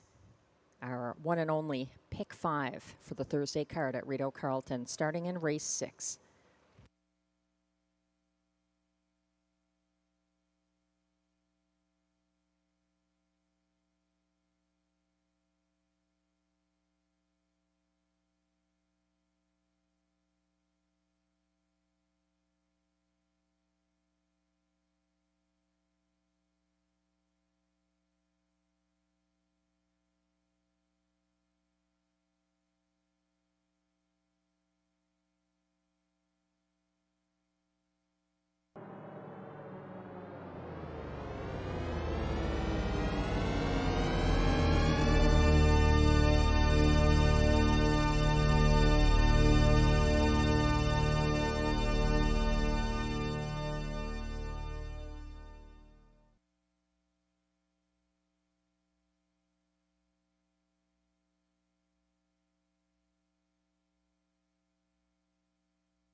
Now stepping on track, the post parade for our feature this Thursday, the preferred handicap trot, racing for a purse of $10,000.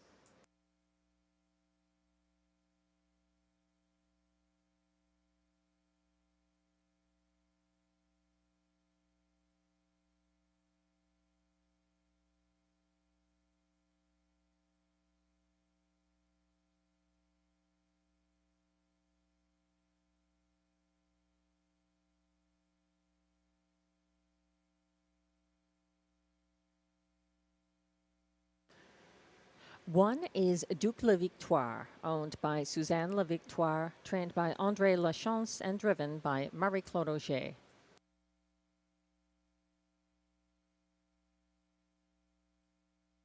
Two is Only for Justice, owned by Écurie Gaétan Bonneau, Incorporated, trained by Jessica Turenne, driven by Stéphane Brosseau.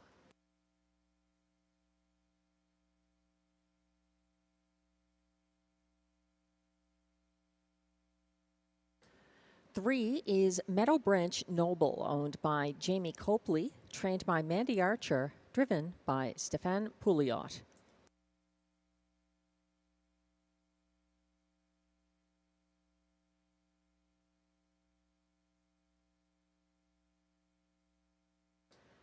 Four is The Great Emotion, owned by Cassandra Lacourte.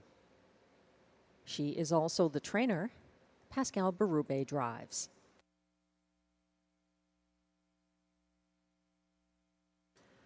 Five is current 3-2 favorite, All Wrapped Up, owned by Sylvain Côté with Michel Legacy, trained and driven by Guy Gagnon.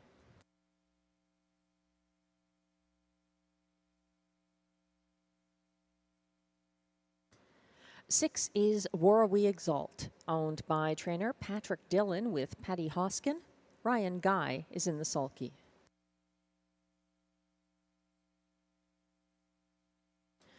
Seven is Emmatown Bud, owned by Nicole Beauvais-Gertner, trained and driven by Pierre Beauvais.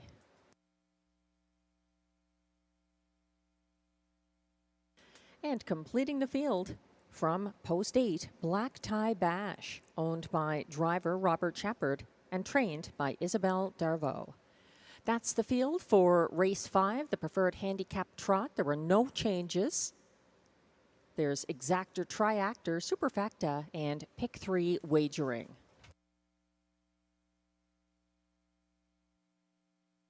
There were no changes in race 6 either, but in race 7, there is a bridle change on 5, Mask of Zorro, going blind to open. That's in race 7, number 5, Mask of Zorro.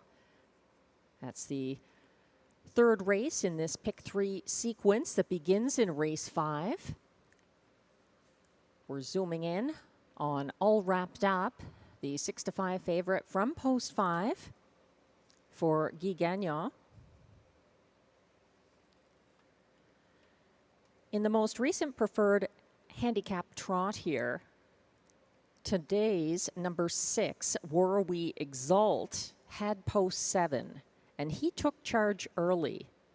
Then he was challenged by a first over, All Wrapped Up, at the opening quarter. So All Wrapped Up cleared before the second turn and led into the stretch, but didn't manage to see it through. There was some significant late speed that race, which was won by Black Tie Bash in going away style over Emmatown Bud with the Great Emotion up for show. So All Wrapped Up finished 6th. He did fade significantly late, and he was a beaten 4-5 favorite in the most recent Rideau Preferred Handicap Trot, September 26th for Guy Gagnon. People are looking to him again. Glenn Pearson and I using him further down our tickets. Glenn completes his superfecta with 5 All Wrapped Up. I use him in the show spot.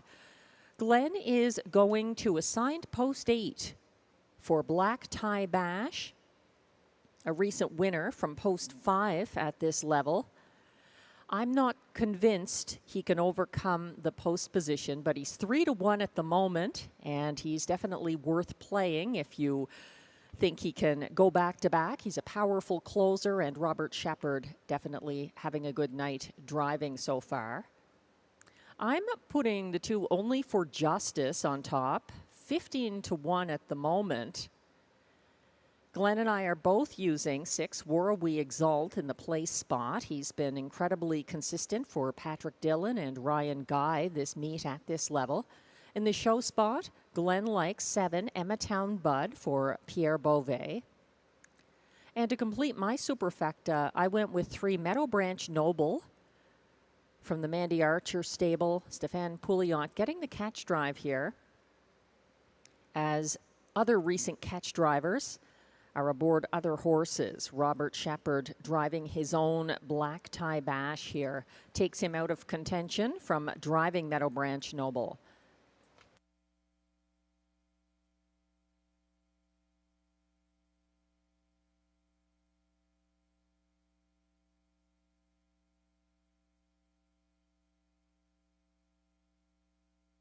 And the starter has called the field for the preferred handicap trot. This is your final chance to play the pick 3 that begins in race 5.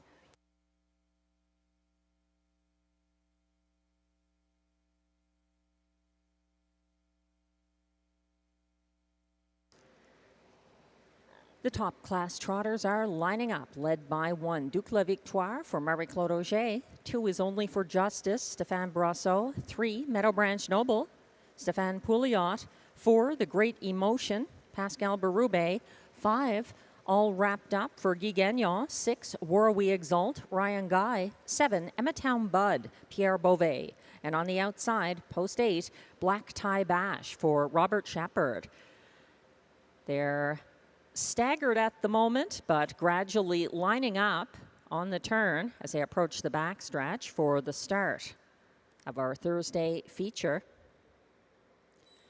Duc La Victoire and the outside 2 are a few lengths behind the others as they approach the start. And they're off and trotting with Duc La Victoire flashing early speed for Marie-Claude Auger and confronted right away by War We Exalt first over in second. It's 4 lengths back to third, where you'll find Meadow Branch Noble. 2 lengths behind him in fourth, The Great Emotion. And then behind him a couple of lengths in fifth, that's Only for Justice. They're well spread out, headed to the opening quarter. Duc La Victoire doing that job well in a 27 flat, but he's being pressed along by War We Exalt, who is now a half length ahead, but hasn't cleared yet. That puts Duc La Victoire in the pocket as War We Exalt lands on the lead. 3 lengths back in third, it's Meadow Branch Noble, who is followed in fourth by The Great Emotion, taking a look at the outside, but not making his move yet.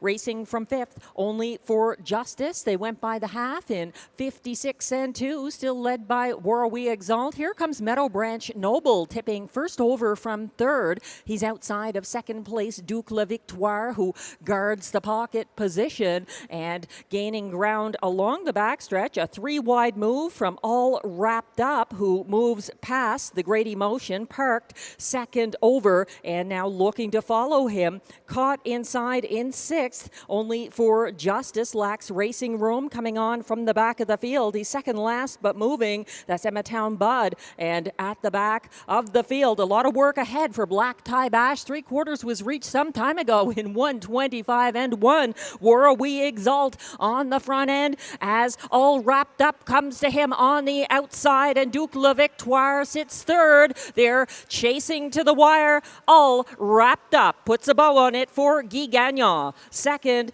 that was War We Exalt ahead of Duc La Victoire and The Great Emotion, 1:55 and 1.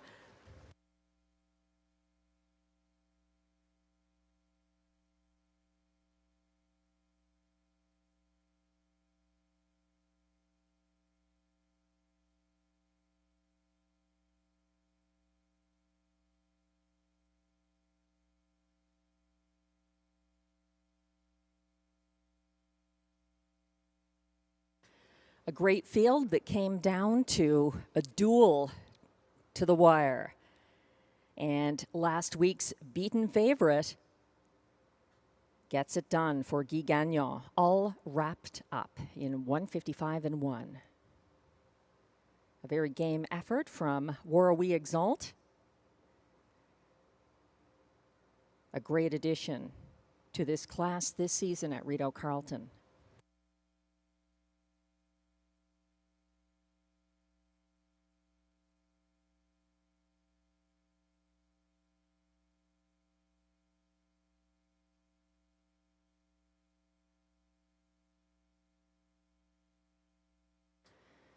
Unofficial results are now posted for race 5. 4 to 5 favorite number 5, all wrapped up.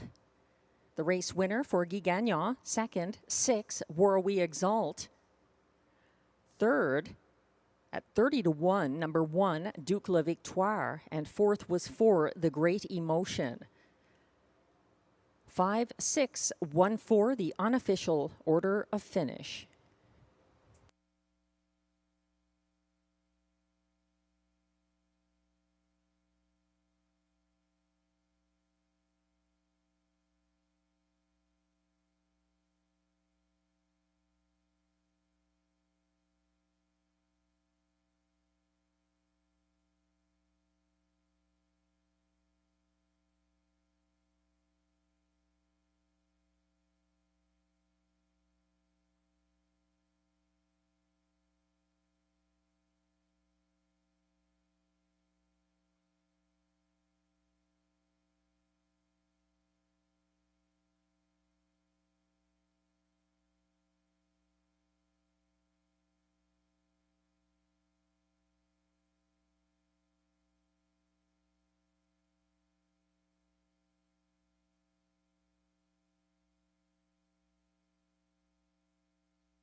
Now approaching the Rideau Carleton winner's circle.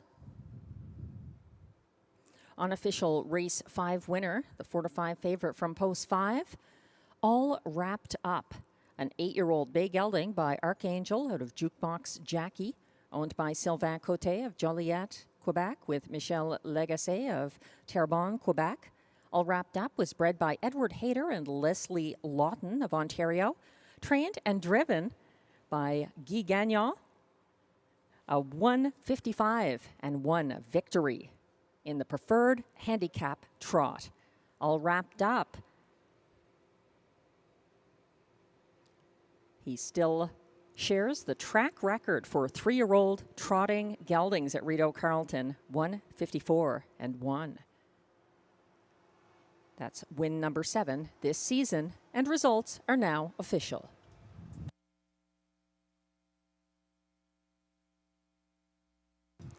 Prices are posted for race 5. Number 5, all wrapped up, pays $3.60 to win. The $2 exactor, 5-6, pays $11.50. The $1 pick 3, 3 of 3, pays $20.85, and it's $40.20 for the $1 pick 4.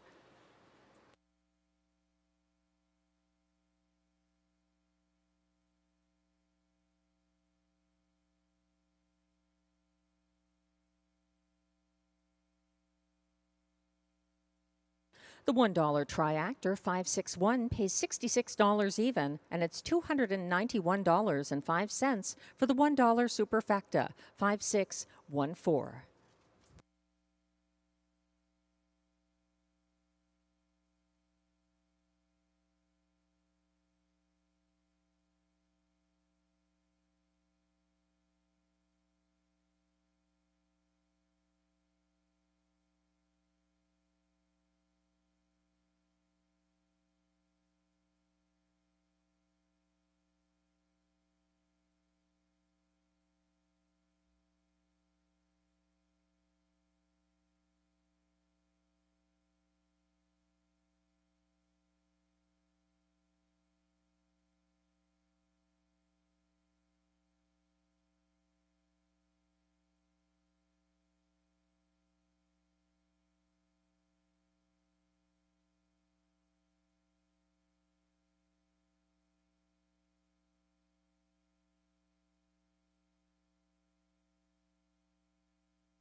The race 5 rundown is now on your screens. 1, Duke La Victoire was 3rd. 2, Only for Justice was 8th.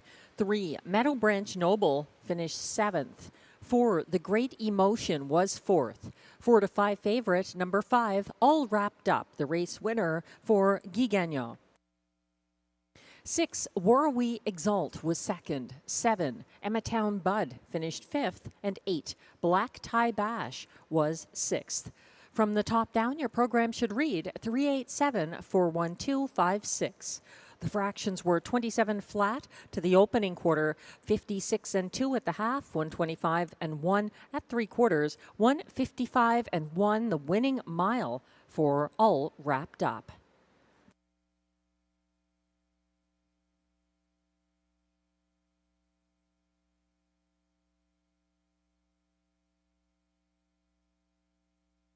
Race 6 is coming up next. Exactor, Triactor, Pick 5, and Super High 5.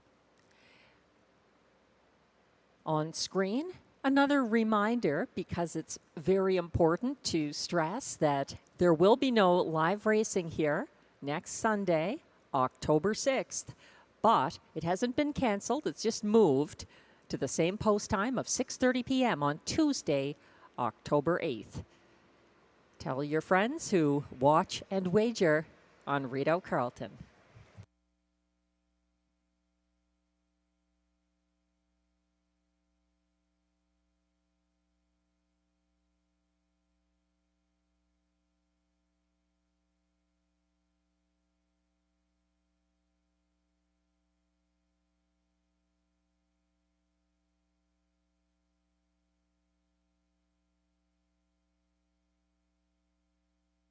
There's still lots of reasons to visit Rideau Carleton on the weekend, even though the live racing is moved from the 6th.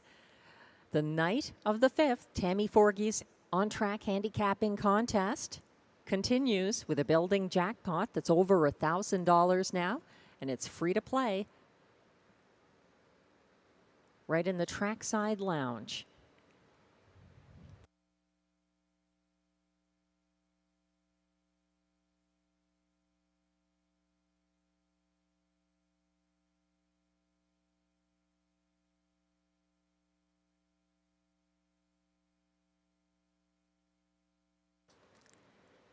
Race 6 marks the Pick 5 opening leg. We only have the one Pick 5 per card, so you have to make it count. I think the 7 Butterfly Kisses, the current 8 to 5 favorite despite post 7, looks very strong here. She's gradually building up to the form that she showed at this time last year when she came from Quebec to Rideau Carleton for Isabelle Darvaux and Robert Shepard. I think the possible upset could be the 30-1 shot, number 3, Surratt Hanover, for owner-trainer Denis Maisonneuve and catch driver Marie-Claude Auger. He's been dangerously good at a price. Just one win this season, but pacing some fast miles. The post parade will be coming on track shortly for race 6.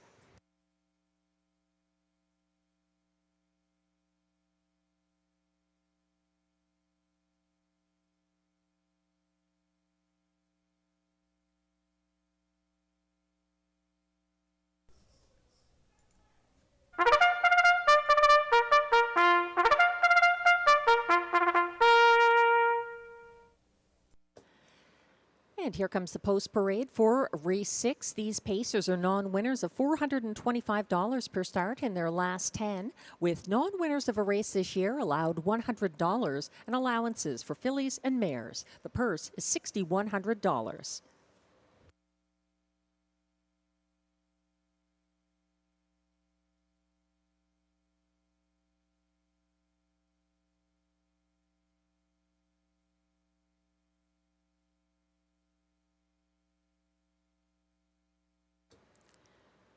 Leading the post parade, number 1, Perfect Time, owned by driver Sylvain Lacaille, trained by Kelly Duval Lacaille.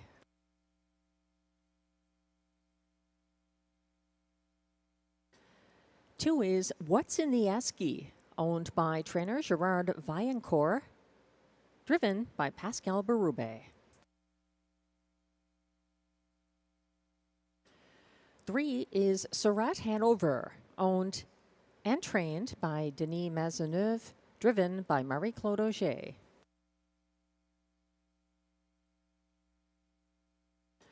4 is Springbridge Gym, owned, trained, and driven by Andrew Moore, who shares ownership with Tommy Godfrey.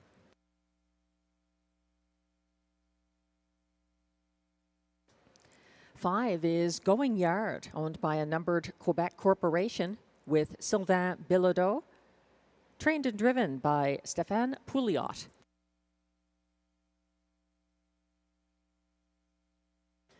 6 is Moonlight Boy, owned by Stéphane Gagnon, who also trains. Jimmy Gagnon is in the sulky.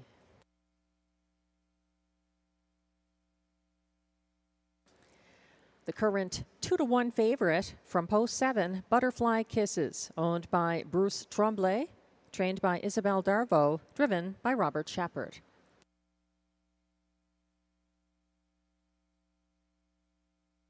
And completing the field from post 8, Dillon's Bank, owned and trained by John McMillan, Kyle Forgy drives. That's the race 6 field. There were no changes. Exactor, Triactor, Super High 5, and Pick 5 wagering.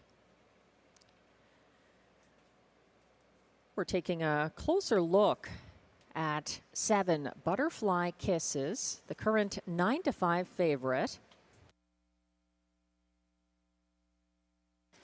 The post position is not ideal, but she has a lot going for her. Butterfly Kisses tipped second over from 5th at the half here last Thursday to follow first over Dolly Daydream as she chased after leader Beach Journey.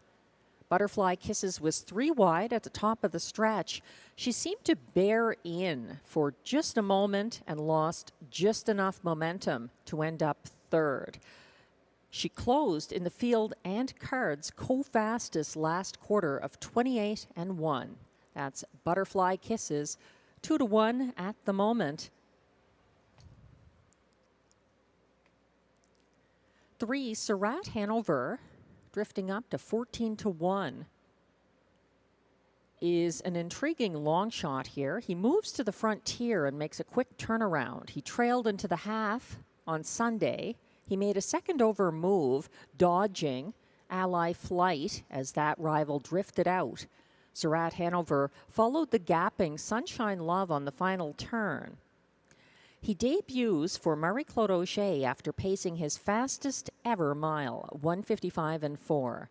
He is up in class, but I am definitely using him here. Glenn Pearson sees it a little bit differently. He's looking further out and using Butterfly Kisses with Dillon's Bank to start his pick 5. He's going 3 deep in race 7 using the 2, 3, and 7. That's Raising Rusty, Donna Tover, and Match Me If You Can. 2 deep in race 8 with Last Try and Southwind Russian. Then in race 9, he's got On the Road to Texas and Beach Journey. And to finish it off in race 10, hopefully, he's got the 3 Sea Laird with 5 Monty's Gone Marble, who, as I noted in my trip notes, paced the fastest mile of his life on September 29th at Rideau Carleton, 1:52.1, finishing 5th, but behind a strong field, including Day Delight and Shotgun Jerry. So that's Glenn's recommended 20-cent base wager, pick 5, costing just $9.60. However you see it, you'll want to play it soon. This is our only pick 5 of the Thursday card. And there's also Super High 5 wagering here. For newcomers to betting or newcomers to Rideau Carleton, just a quick explanation. The pick 5, you pick 5 winners in a row, starting in race 6 and ending in race 10. So 5 consecutive winners. The high 5 means you pick the correct top 5 order of finish in this one, race 6.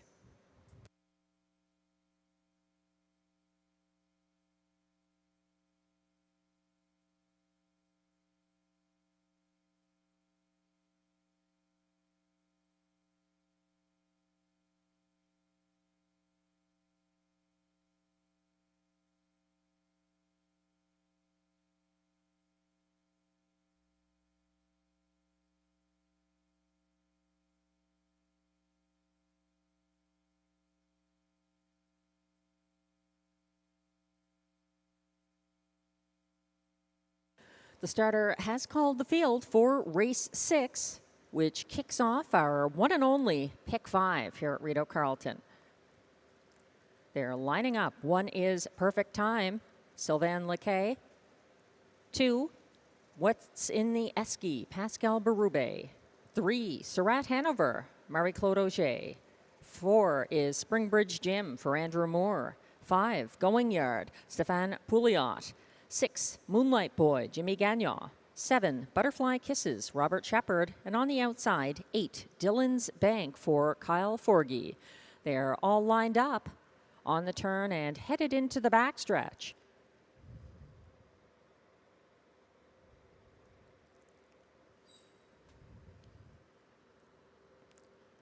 They're quickly approaching the start.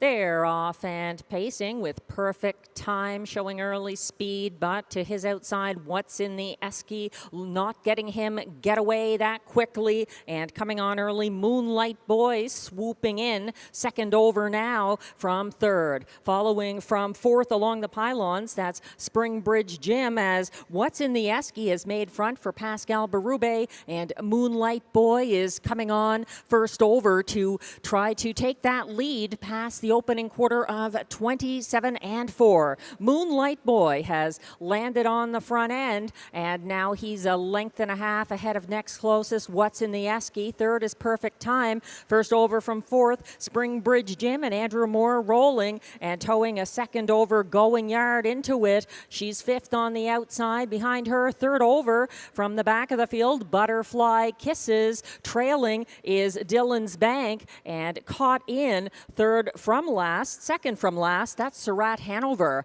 They went past the half in 58 and 2 with Moonlight Boy confronted by a first over, Springbridge Gym on the backstretch. They are 2 lengths ahead of the third place, What's in the Esky, who watches from a loose pocket in third, and then gapping cover second over in fourth is Going Yard. As they approach 3/4, Moonlight Boy is fighting on. 3/4 was reached in 1:26 flat. Gearing up now, rolling 3 wide. Here comes Butterfly Kisses for Robert Shepard. Moonlight Boy still leading by a couple of lengths at the top of the stretch. Dropping back, What's in the Esky, and Moonlight Boy trying to get the job done. It looks like Butterfly Kisses does not have the late speed to catch him tonight. It's Moonlight Boy and Jimmy Gagnon by just over a length ahead of What's in the Esky. Butterfly Kisses finishes third, 1:54 and 4.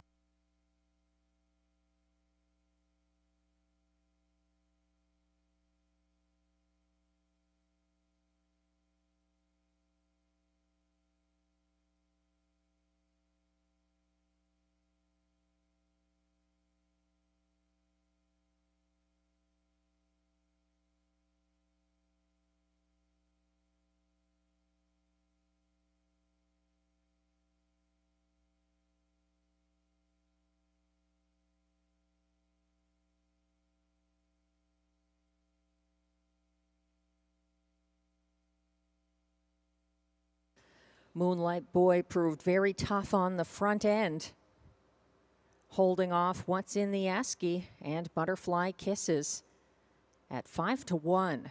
Unofficial results are posted for race 6 with number 6, Moonlight Boy, the race winner for Jimmy Gagnon.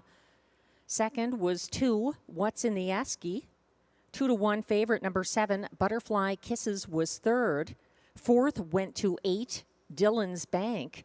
And finishing 5th was 5, Going Yard. The unofficial results, 62785. Hold all tickets.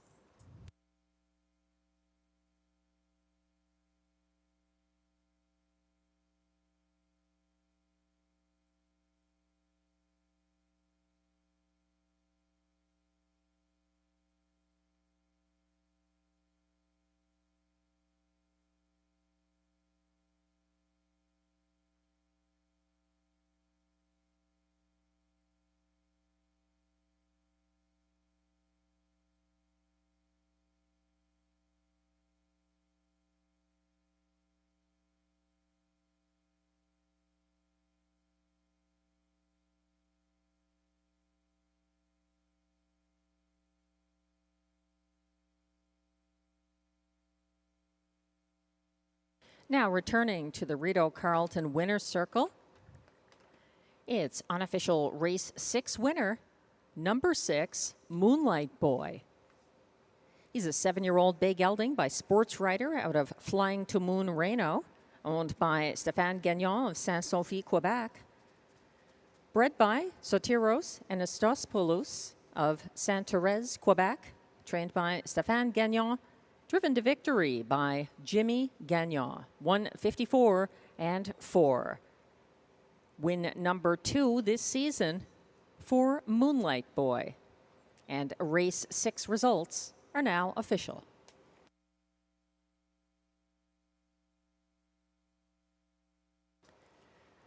Prices are posted. 6, Moonlight Boy returns $13.10 to win. The $2 exactor, 6-2.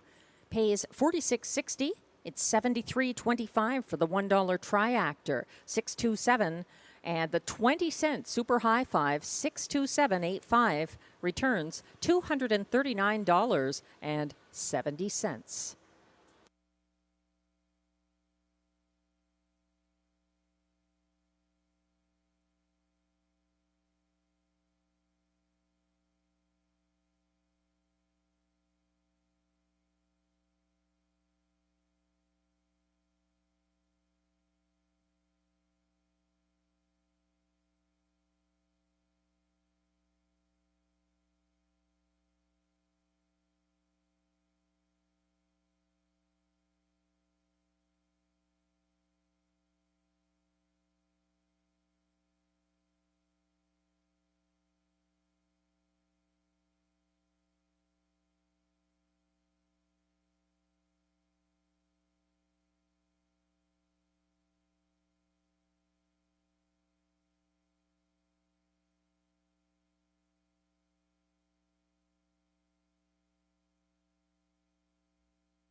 The race 6 rundown is now on your screens. 1, Perfect Time finished 8th. 2, What's in the Esky was 2nd. 3, Surratt Hanover 7th. 4, Springbridge Gym was 6th. 5, Going Yard 5th. 6, Moonlight Boy, the race winner for Jimmy Gagnon. 7, Butterfly Kisses was 3rd as beaten 2-1 favorite. And 8, Dylan's Bank was 4th. From the top down, your program should read 827-651-34. The fractions were 27-4 to the opening quarter, 58-2 at the half, 126 flat. At three quarters, 154-4, the winning mile for Moonlight Boy.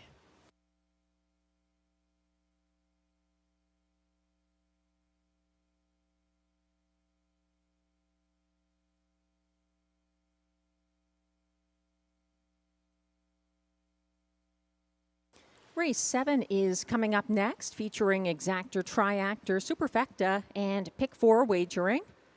If, like me, you sided with Butterfly Kisses in the first leg of the pick 5, you might want to start fresh here with a pick 4 in race 7, because Moonlight Boy proved the overlay there for Jimmy Gagnon last race.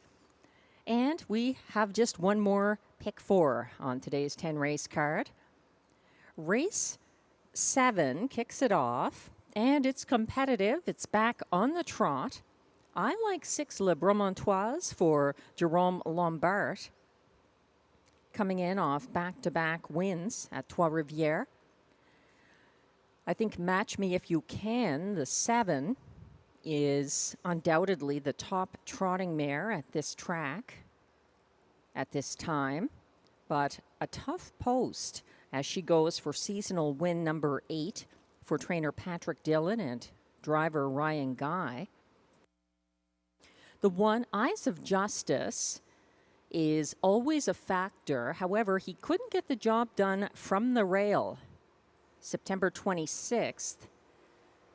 So I'm a little more hesitant about him, but including him anyway, he was a winner from the rail 4 starts back for Jimmy Gagnon and Vic Putty. And the other one to consider here, 7-1 at the moment, is 2, Raising Rusty, a front-end winner for Stéphane Pouliot last Thursday. Up in class, but showing his back class with that 158 victory, his first of the year.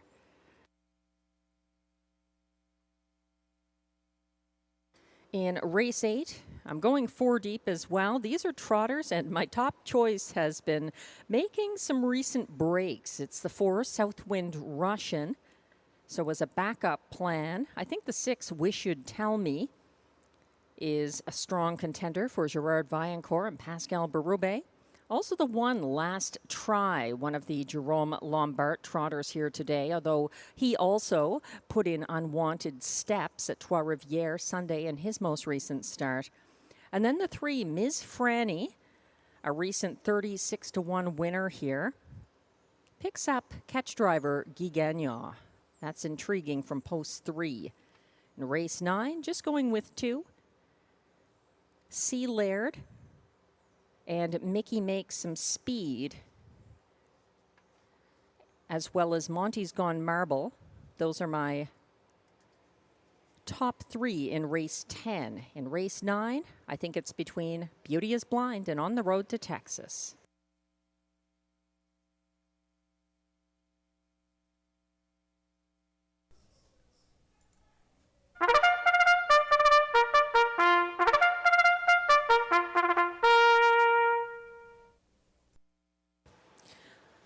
Post Parade is now coming on track for race 7. These trotters are non-winners of $40,000 lifetime, also eligible non-winners of $6,000 in their last 5 starts, or $1,150 per start this year. Also eligible $25,000 claimers.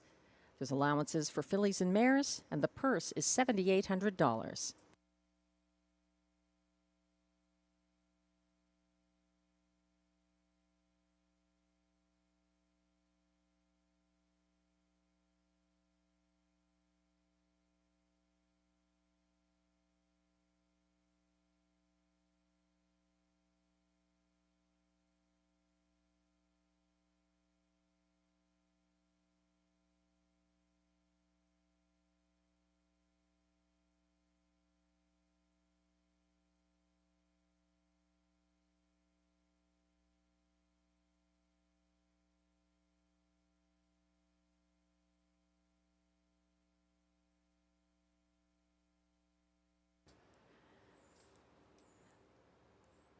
Leading the post parade is the 2 Raising Rusty, owned by a numbered Quebec corporation, trained and driven by Stéphane Pouliot.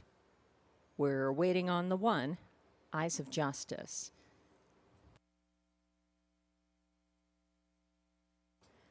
Three is Donatover, owned and trained by John McMillan, driven by Pascal Berube.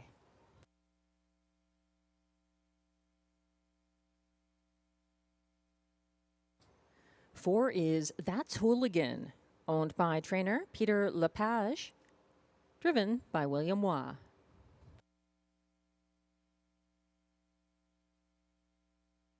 Now on track, that's the 1, Eyes of Justice, owned by Limco Incorporated, trained by Vic Putty and driven by Jimmy Gagnon.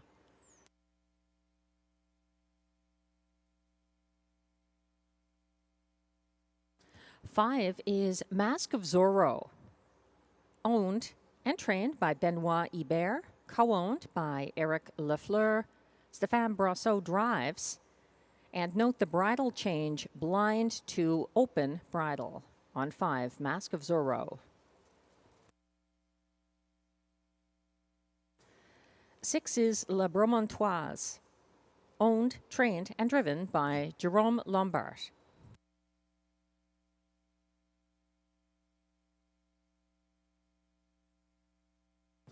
7 is current 2-1 favorite, Match Me If You Can, owned by trainer Patrick Dillon with Patty Hoskin, driven by Ryan Guy.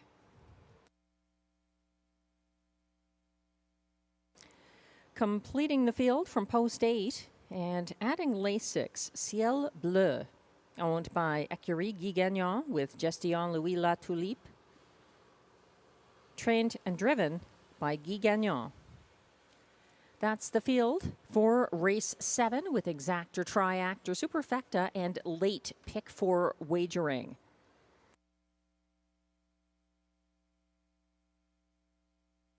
We're taking a closer look at Match Me If You Can.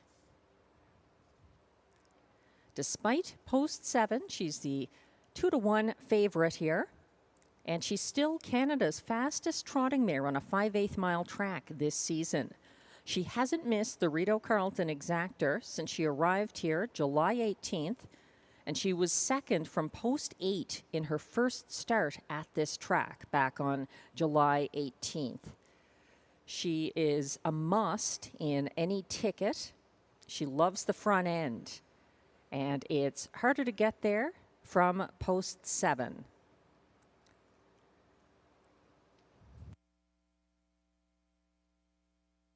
Sharing 2-1 favoritism with Match Me If You Can is the 1, Eyes of Justice, with a post advantage over last Thursday's winner, Match Me If You Can.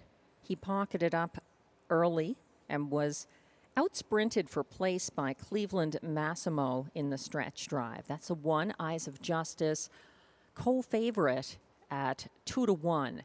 And he was a winner from the rail at this classification back on September 5th, winning by a length, holding off Cleveland Massimo.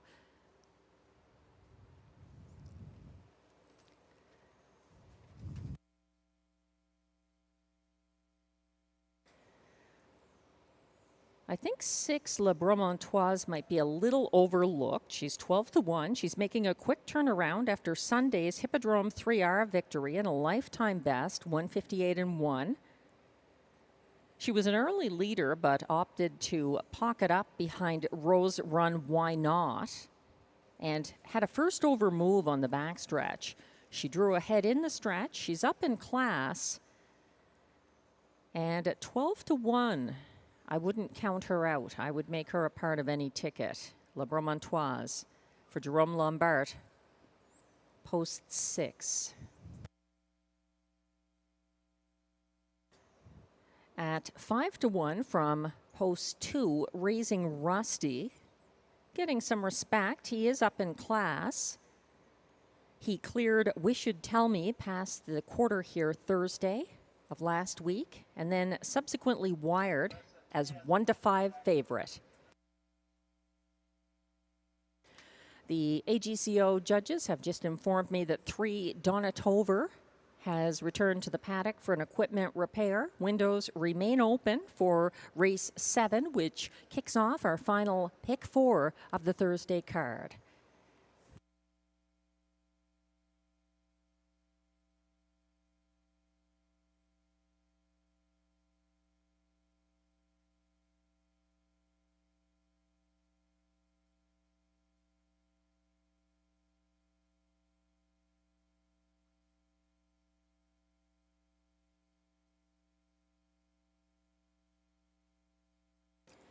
Some bettors are believers in visual handicapping and like to watch the body language of the horses and how they behave on track.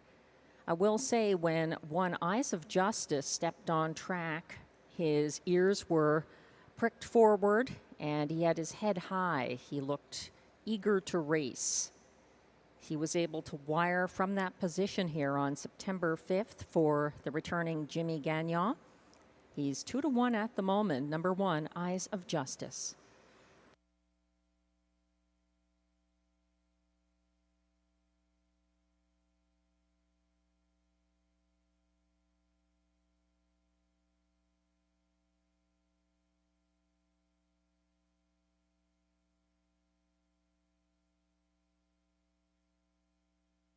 The only change here in race 7, besides Lasix being added for 8 Ciel Bleu, is the bridle change on 5 Mask of Zorro going blind to open bridle for Benoit Hébert and driver Stéphane Brosseau.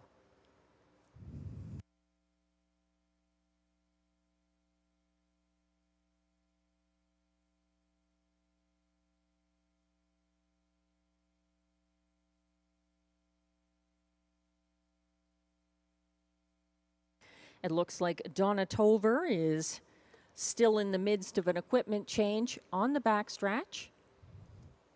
He's 5-1 at the moment from post 3. Windows remain open.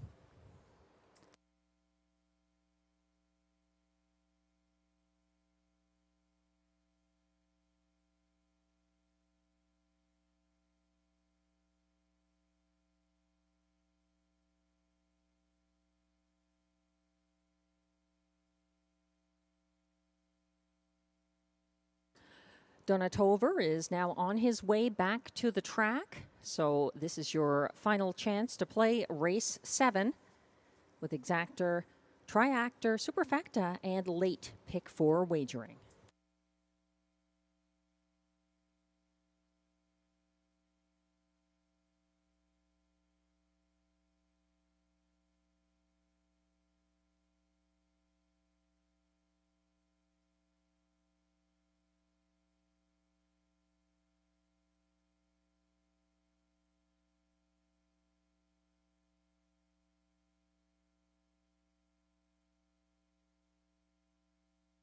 Glenn Pearson siding with the public. 8-5 favorite. Match Me If You Can from post 7, his top choice.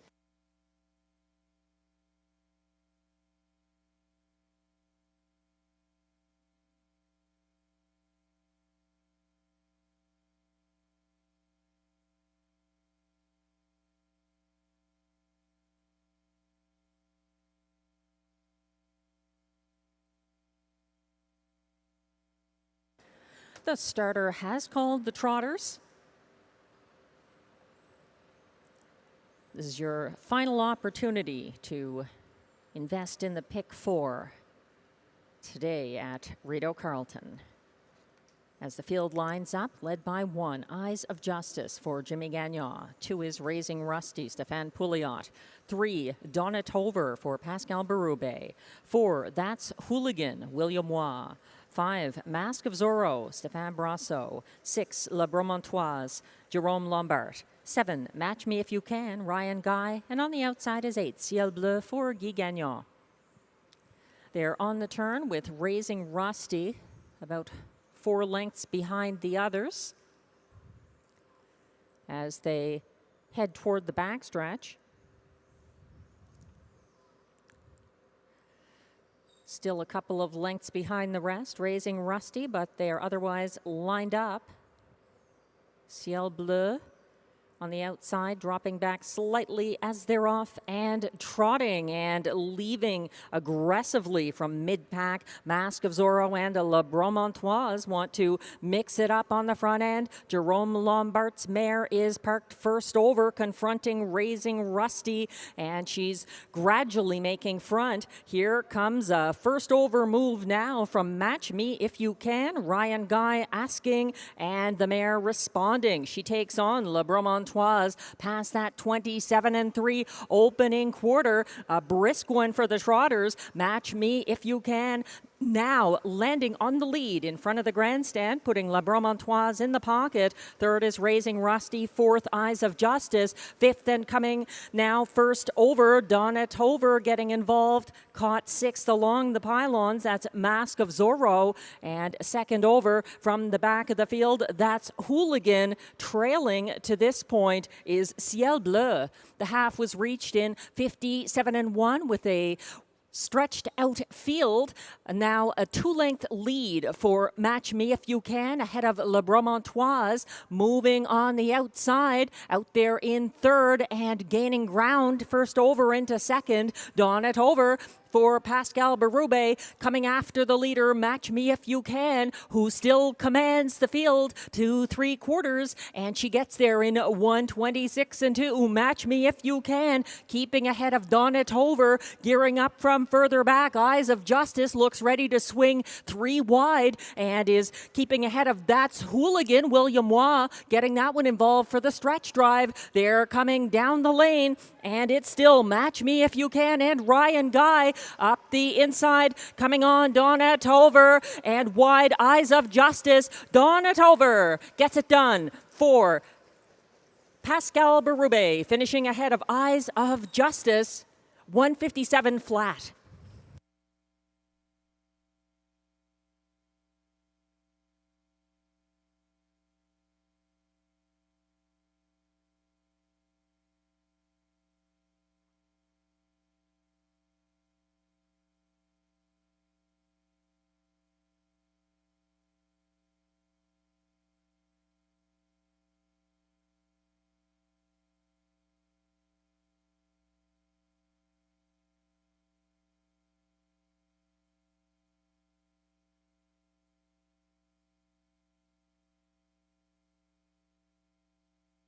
In the battle to the wire, up the inside path, Donna Tover prevails for Pascal Berube. Just ahead of a fast closing Eyes of Justice. And the unofficial results are now posted for race 7 at 6-1. Number 3, Donna Tover, the unofficial race winner for Pascal Berube. Second, as beaten 3-2 favorite, number 1, Eyes of Justice. Holding on for show was 7, Match Me If You Can. And closing for fourth, number 2, Raising Rusty. 3-1-7-2, the unofficial order of finish.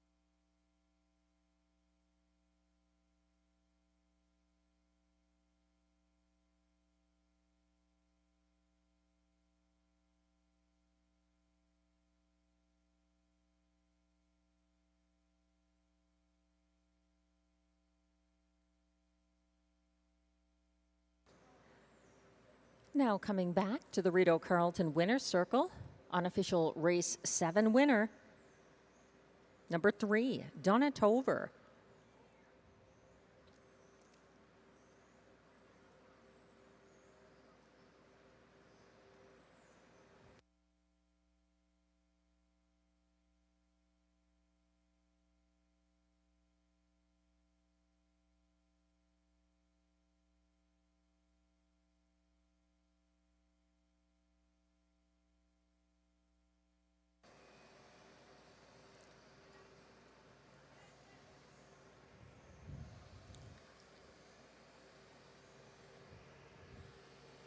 taking his time getting back to the winner's circle, but he's earned it after that win. Donatover, a 9-year-old bay gelding by Donato Hanover out of Anonym, Hanover. Owned and trained by a friend to all at Rideau Carleton, John McMillan of Odessa, Ontario. Donatover was bred by Hanover Shoe Farms Incorporated, Hanover, Pennsylvania. Driven to victory by the drummer Pascal Berube. That's win number 5 this year for Donatover, 157 flat.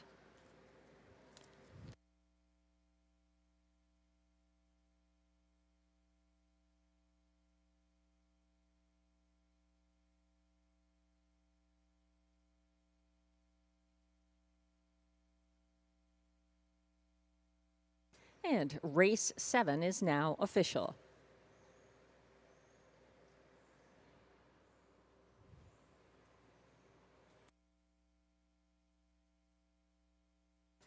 Prices are posted for race 7.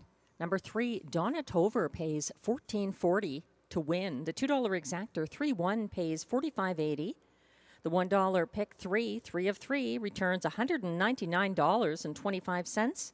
The $1 pick 4 of 4 pays $876.35.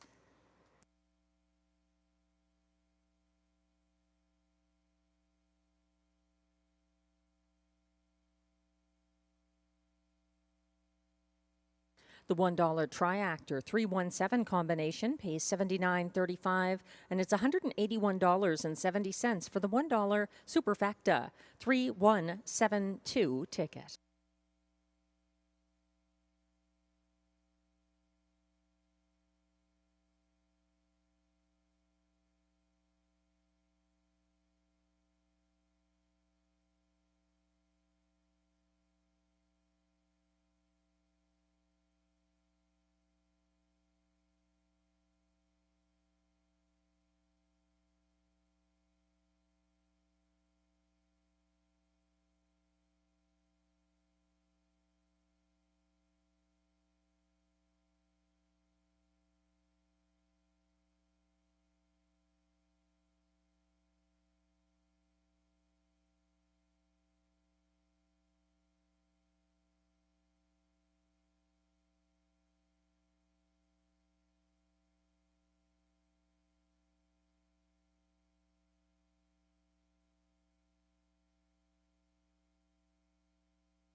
The race 7 rundown is now posted. Beaten 3-2 favorite number 1, Eyes of Justice, was second.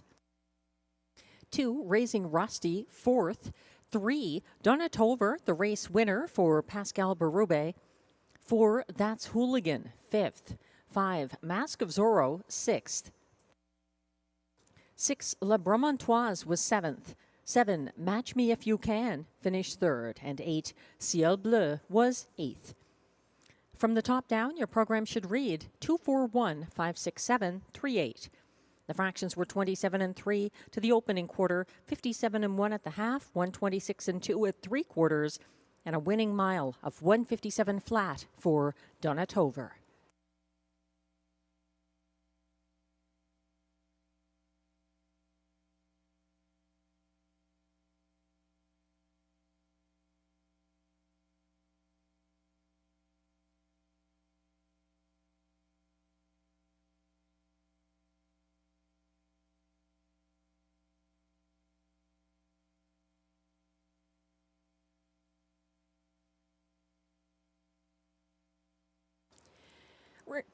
Excuse me, race 8 is coming up next with Exactor, Triactor, Superfacta, and Pick 3 wagering.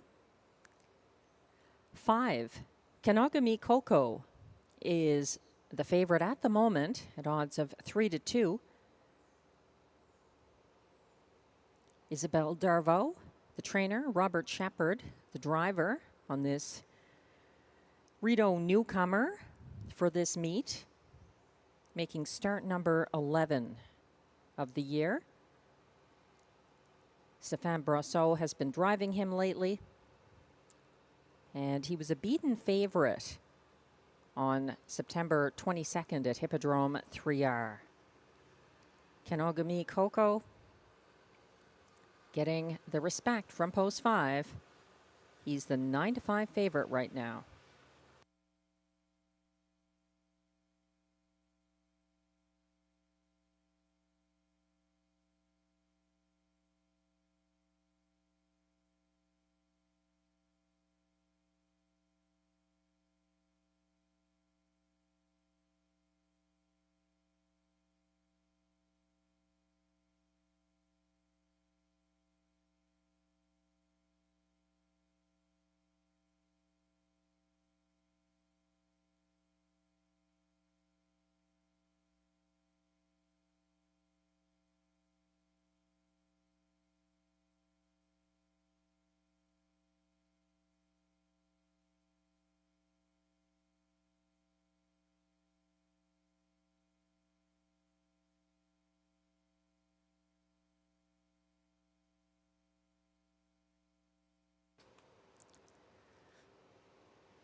In race 8, there are a number of trotters who have a good chance if they mind their manners in particular. That's the case with 4, Southwind Russian, who is now co-favorite at odds of 2-1. I watched him qualify here Sunday. He was second to Lancaster Bomber as the only trotter in that qualifier. He beat 4 pacers in a personal 157-2 mile and gets major class relief. What's in question is whether that good qualifier, the clean line, can offset the breaks in the 3 previous outings, a qualifier September 22nd and his 2 starts before that. He's 2-1, number 4, Southwind Russian. The post parade is coming on track for race 8.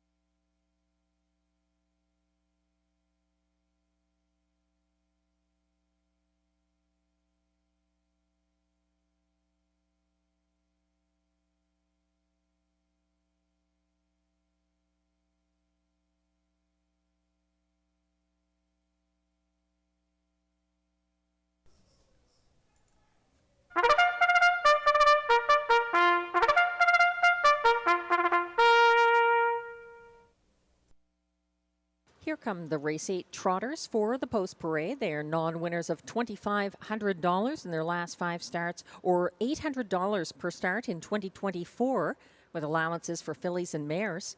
Also eligible $12,000 claimers. They race for a purse of $6,800.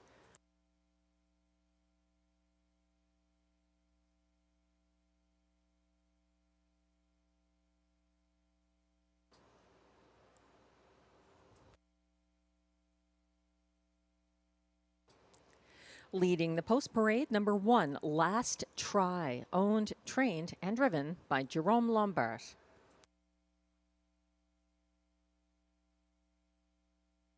Two is General So, owned by Marcel Laurent, driven by Marie-Claude Auger, and he's trained by André Lachance.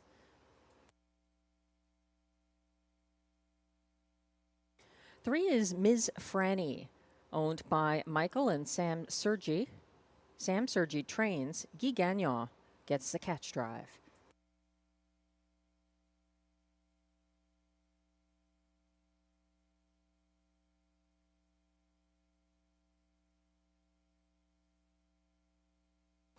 Four is Southwind Russian, owned by a numbered Quebec corporation, trained and driven by Stéphane Pouliot. He's the 2-to-1 co-favorite at the moment with number 5, Kenogami Coco, owned by Marie-Claude and Jean-François Reed, with Mario Menard, trained by Isabelle Darvaux, driven by Robert Shepard.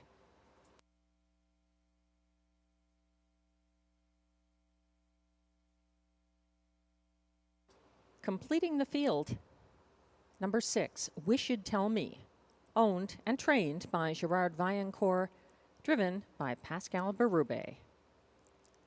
That's your field for race 8. There are no changes in race 8, race 9, or race 10. The also eligible listed for race 10 does not go. We're taking a closer look at 2-to-1 co-favorite number 5, Kenogami Coco. He has just one win this season and took his seasonal best in a qualifier at Trois-Rivières. That win looks like it was at Saint-Aimé-du-Lac in Circuit Régional action on August 10th. A going away 6-length victory for Stéphane Brosseau. So Kenogami Coco to me looks to be a little up in class here. However,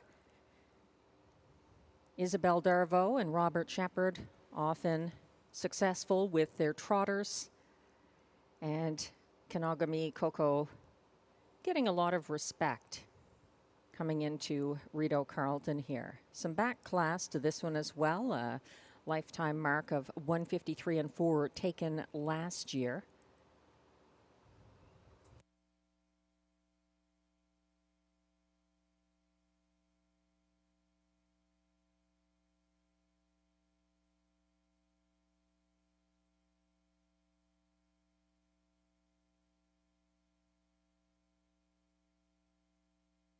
Popular support has drifted towards the 4, Southwind Russian. Looking steady gated on track in the post parade and scoring down. It's a question of whether he decides to keep it together during the race and lining up to race for trainer-driver Stéphane Pouliot tonight. He has 6 wins this season and that 156 and 2 lifetime mark. I've said it before about Southwind Russian. He is one of the more consistent trotters here when he doesn't break, but it's a big if. Good performances generally when he stays flat. Again, a big if. He's 9-5 at the moment from post 4 after that good qualifier, finishing second to pacer Lancaster Bomber last Sunday.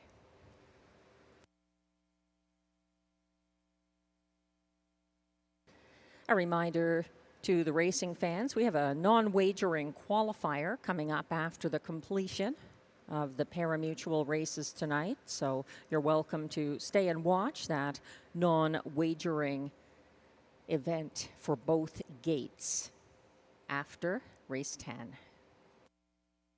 In the meantime, still time to wager on race 8, exactor, triactor, superfecta, and pick 3 wagering. And for those playing the pick 3, no changes here, or race 9 or race 10. Makes your job a little easier.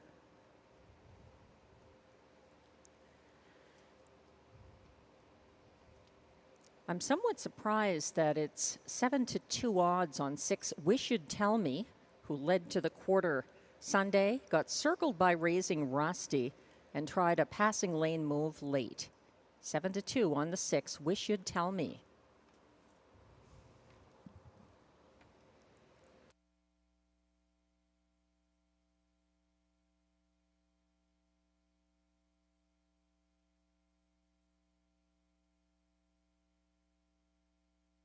The starter has called the Trotters for race 8, your final opportunity this Thursday to play the pick 3 at Rideau Carleton.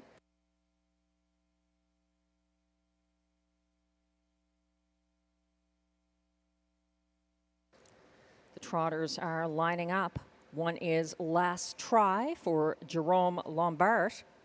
2, General So, Marie-Claude Auger. 3, Ms. Franny, Guy Gagnon. 4, Southwind Russian, Stéphane Pouliot. 5, Kenogami Coco, Robert Shepard. And 6, Wish You'd Tell Me, Pascal Berube. Lagging behind by multiple lengths, that is Southwind Russian on the turn. Also hanging back slightly, Kenogami Coco, as the field heads on to the backstretch. They're all lined up except Southwind Russian and Stéphane Pouliot. They're approaching the start.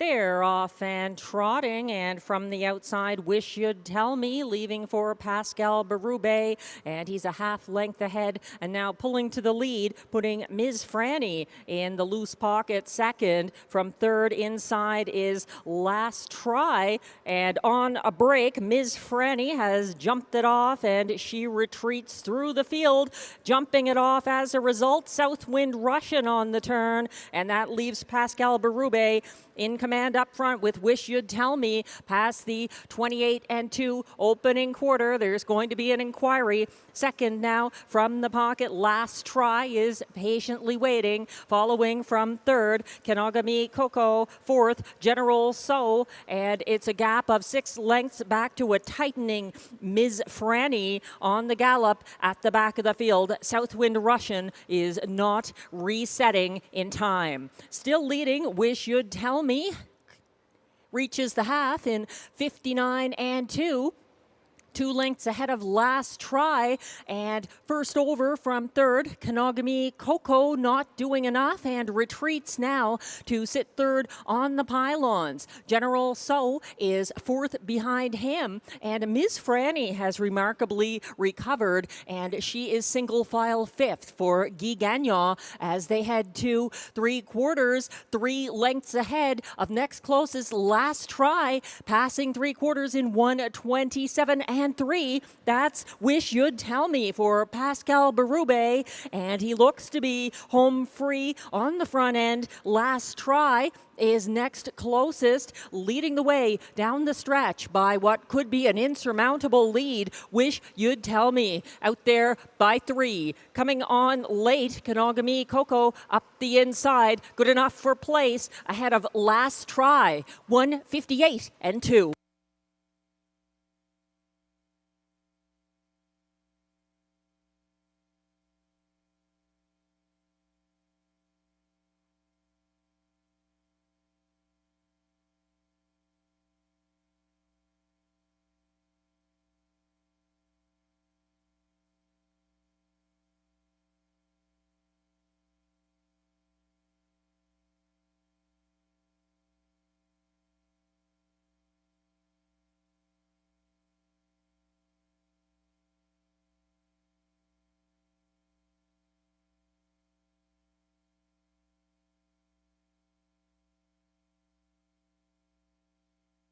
He was clear of any trouble and maintained that front-end advantage. Number 6, Wish You'd Tell Me. And Pascal Berube with back-to-back winners on the trot. Winning with Donatover in race 7 and unofficial winner of race 8, number 6, Wish You'd Tell Me at 7-1. The unofficial results are posted. 6, Wish You'd Tell Me at 7-1, the winner, ahead of 7-5, beaten favorite number 5, Kenogami Coco, second. 1, Last Try was third. 3, Ms. Franny finished fourth. 6-5-1-3, the unofficial order of finish. Hold all tickets.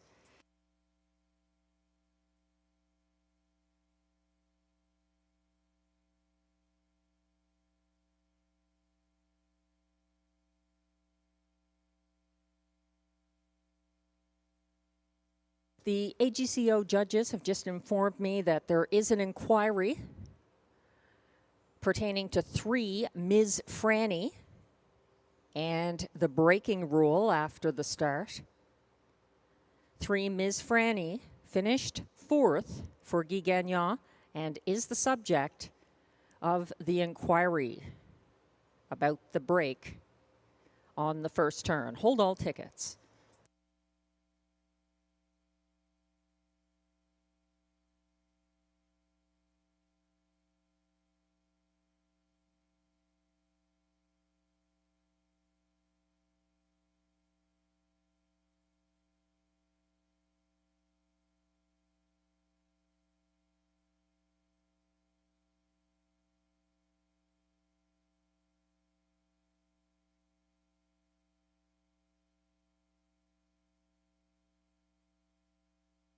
Now coming back to the Rideau Carleton Winner's Circle.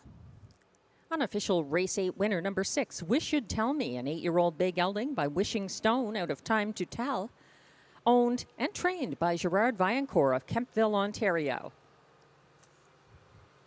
Wish You'd Tell Me was bred by Pauline Rickert and C.H. Rickert of Fredonia, Pennsylvania. And that's back-to-back wins with trotters for the drummer, Pascal Berube, 158-2. The winning mile, Wish You'd Tell Me, his third victory this season.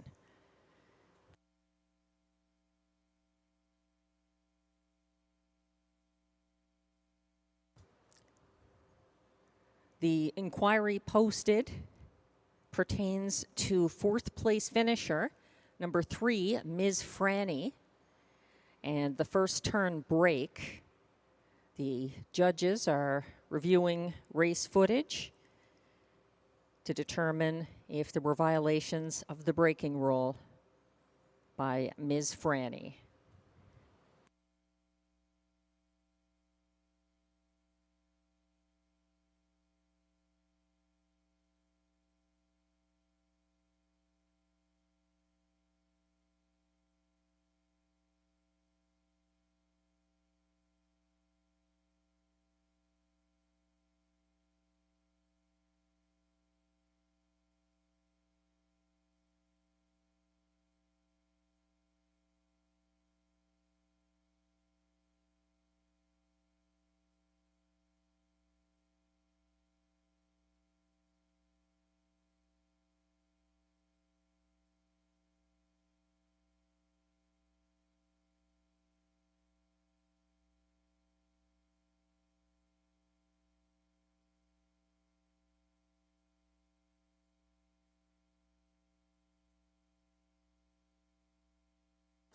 As the judges continue to consider that inquiry on Ms. Franny, it's worth mentioning again, no live racing on Sunday, October 6th at Rideau Carleton. The Run for the Cure is here. Our 6:30 p.m. card is moving to Tuesday for that occasion only. Tuesday, October 8th, 6:30 post time. Rideau horse player Jonathan from Racing Twitter says, no matter how many times you mention the Sunday card moving to Tuesday, I can't believe it. I like to watch Rideau on Sunday nights. It's what I do. Well, thanks, Jonathan. We hope you can join us Tuesday as well for that special card on October 8th.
The AGCO judges have just informed me that upon review of race footage from race 8 on the first turn, 3, Ms. Franny did make an extended break of more than 25 consecutive strides. So she finished 4th and will be placed 6th for the violation of the braking rule. That's 3, Ms. Franny finished 4th, placed 6th. 5th place finisher, number 2, General So, is moved up into 4th. The new unofficial order of finish after the placings, 6, 5, 1, 2.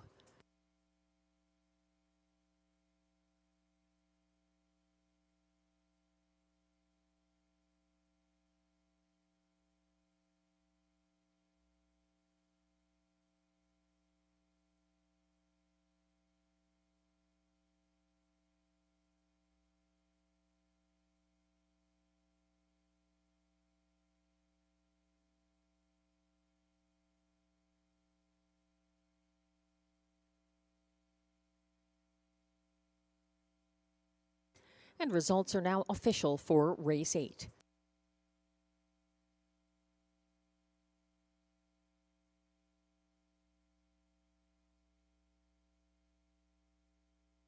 Prices are posted for race 8.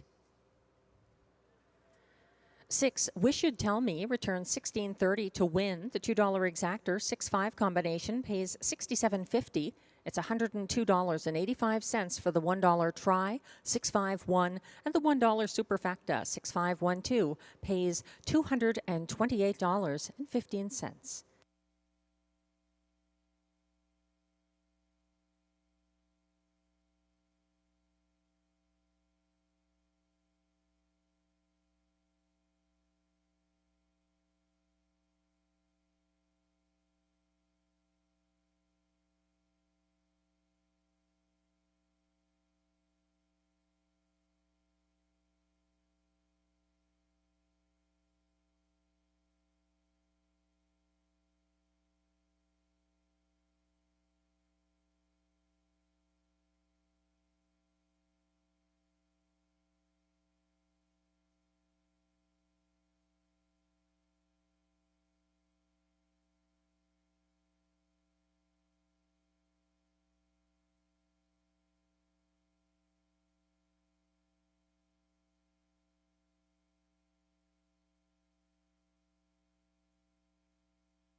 We'll have the race 8 order of finish for you momentarily.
The race 8 rundown is now on your screens. 1, Last Try was 3rd. 2, General So finished 5th, was placed 4th.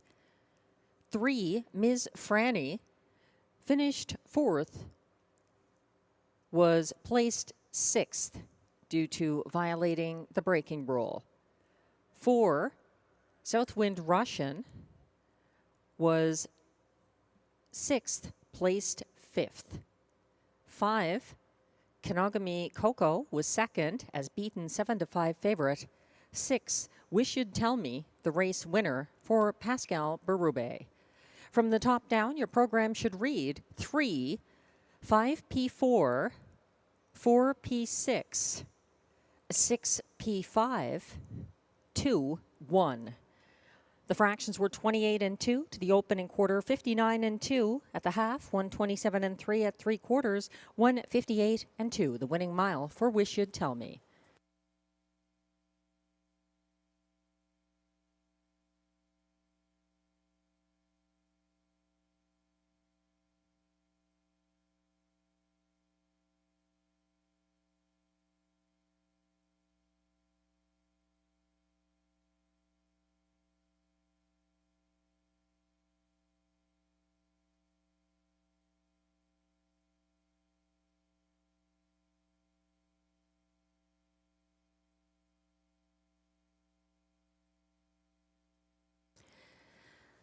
Thanks to racing manager Peter Andrusek. Just a correction on the 3 and the 4, some very fine print there. 3, Ms. Franny finished 4th, was placed 6th, and then placed 5th. So there were 2 placings. 4, Southwind Russian was 6th, placed 5th, and then placed 6th. That's the correction to the rundown of the 3 and 4 there, the 2 breakers in race 8.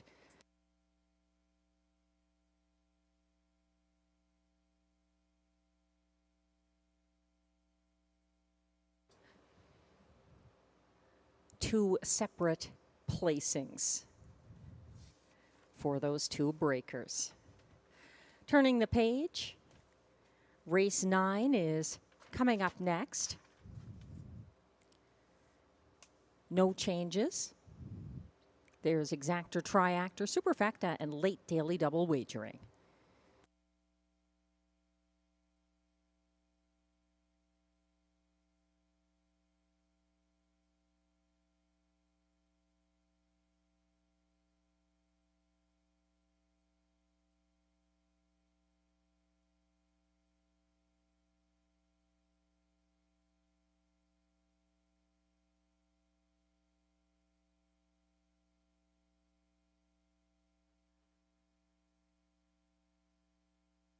As we wait for the race 9 post parade to come on track, it's worth mentioning the current favorite is the 4 Beach Journey, 9-5 on the tote board. She parked a Sailor's Delight past the opening quarter here last Thursday, reclaimed the lead at the half, and then held off Butterfly Kisses and Dolly Daydream in a 3-wide battle to the wire. Number 4, Beach Journey, suddenly 2-1. As bettors turn their attention to Why Not Hoss from the rail, the new 3-2 favorite.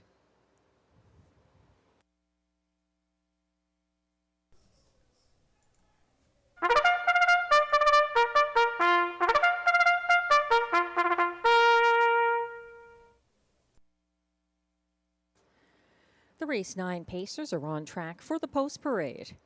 These fillies and mares are $8,500, $9,500, and $10,500 claimers, competing for a purse of $6,200.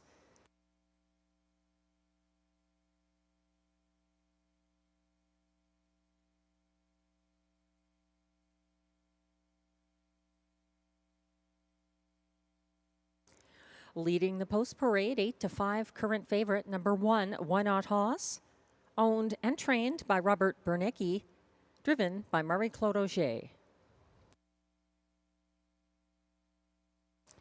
2 is Darker Shade of Pale, owned by Keith Castle, trained by Macy Castle Smythe, driven by Kyle Forgy.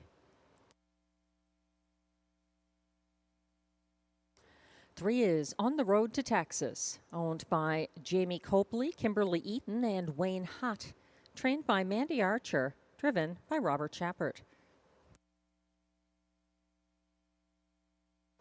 4 is Beach Journey, owned by Acurie Guy Gagnon, with Frederic Gagnon, trained and driven by Guy Gagnon.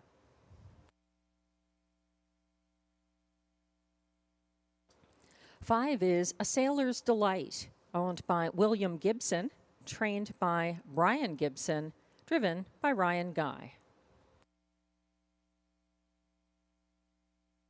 And completing the field from post 6, Beauty is Blind, owned by Desjardins Noro Stable, with trainer Marc-André Semenot and Jean Fontaine.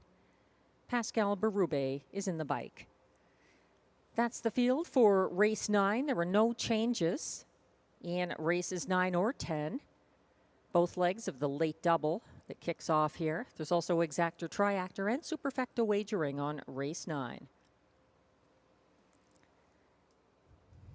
It's a competitive field, and I can't say I'm surprised to see Why Not Hoss as the 8-5 favorite. I didn't use her in my selections, in part because it seems like her recent drivers have opted for other mares this race, and in part because she's just a one-time winner this season from 18 starts so far. However, she's established that she's an excellent closer with significant late speed, and she's been pacing very fast miles here recently, including back on August 25th, a 1:53.2 personal victory,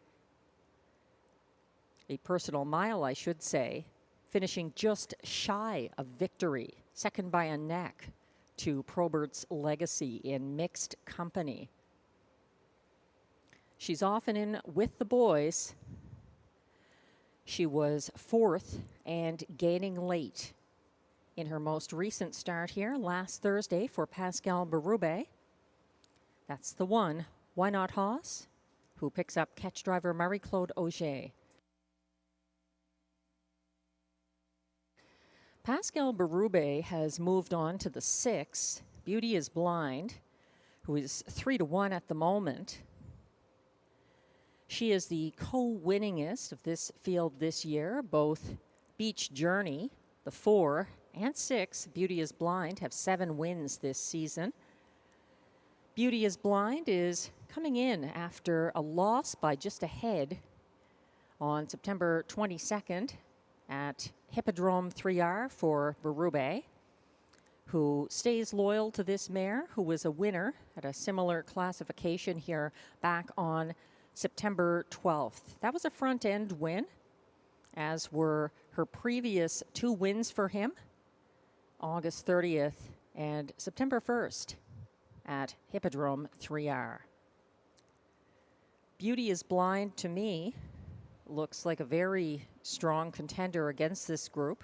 I used to think of her as more of a closer. She's shown a bit more dimension this season. 5-2 at the moment. Glenn is going with 4, Beach Journey, who I have picked for show. Beach Journey, as mentioned, the other 7-time winner this season. Another front-end loving mare who got the job done last Thursday from the rail. She moves further out, and post position has not really been an issue for her. In the place spot, Glenn and I both using number 3, On the Road to Texas, who seems to have been figured out by Mandy Archer, getting that win on Sunday. Quick turnaround for the 3-1 on the Road to Texas. The starter has called the field for race 9. Your final chance to play the late double here at Rideau Carleton.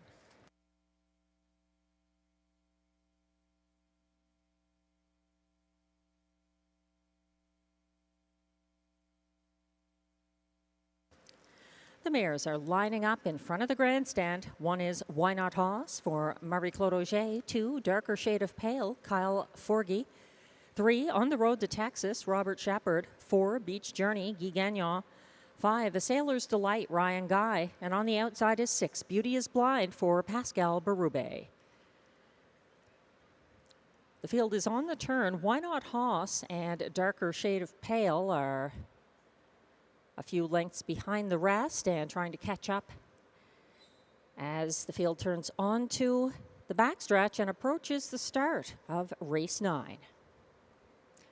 Why Not Haas is there, and they're off and pacing with Why Not Haas grabbing the early lead momentarily for Marie-Claude Auger, but Beach Journey says not today and makes her usual journey to take the early lead. Sitting second now is Why Not Haas, and caught first over in 3rd, but advancing, not taking back. That's On the Road to Texas, an aggressive move for her and driver Robert Shepard as she circles to the lead past the 27-4 opening quarter. On the Road to Texas is on the lead and keeping ahead of Beach Journey, who's a length and a half back in 2nd, keeping ahead of Why Not Haas, who's 3rd. Then it's further back to A Sailor's Delight, 4th, a gap of 4 lengths to 5th for Darker Shade of Pale, and trailing in single file order is Beauty is Blind as they head around that turn and reach the half untroubled on the front end. 57 flat the clocking for On the Road to Texas,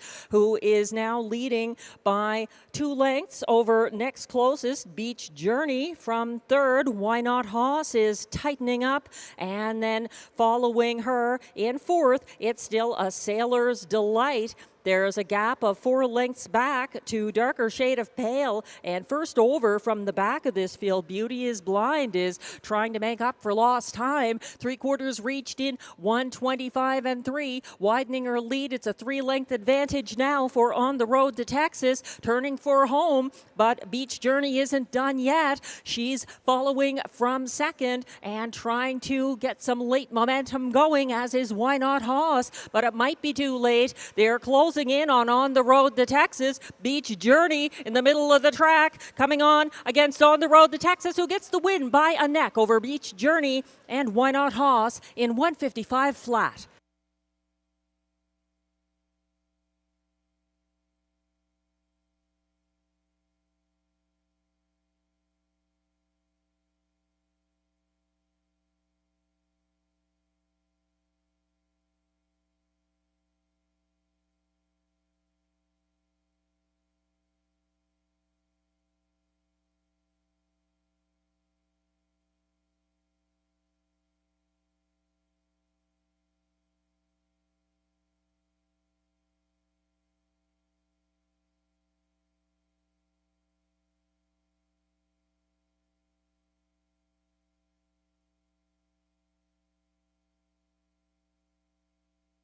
She needed the wire, but On the Road to Texas got there by a diminishing margin over a fast-closing Beach Journey and Why Not Hoss in race 9.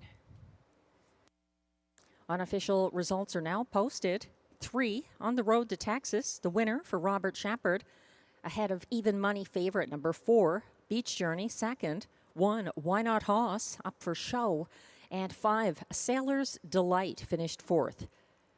The unofficial order of finish for race 9, 3-4-1-5.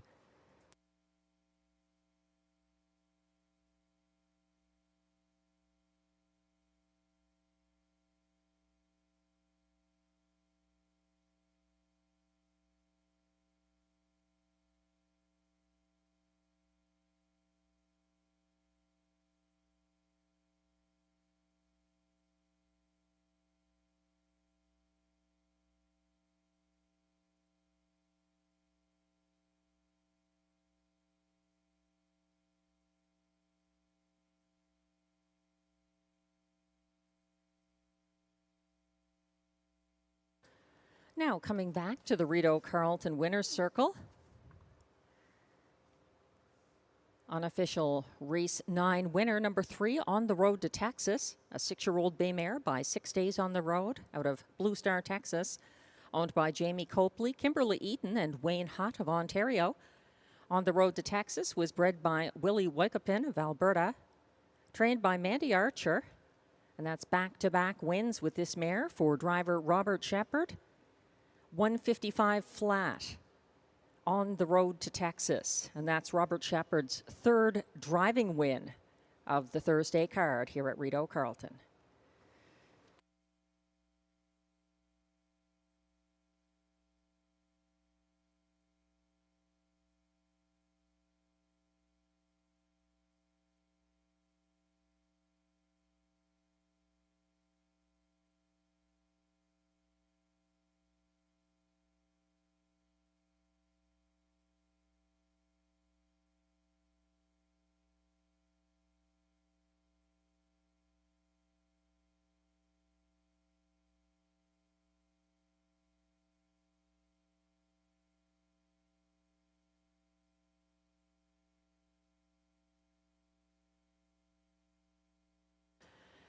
It was a very tight decision for win at the final call in race 9.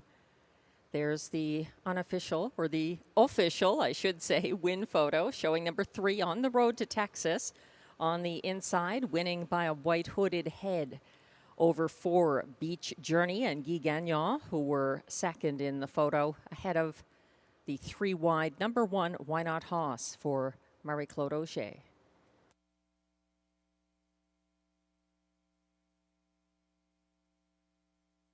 Race 9 is official.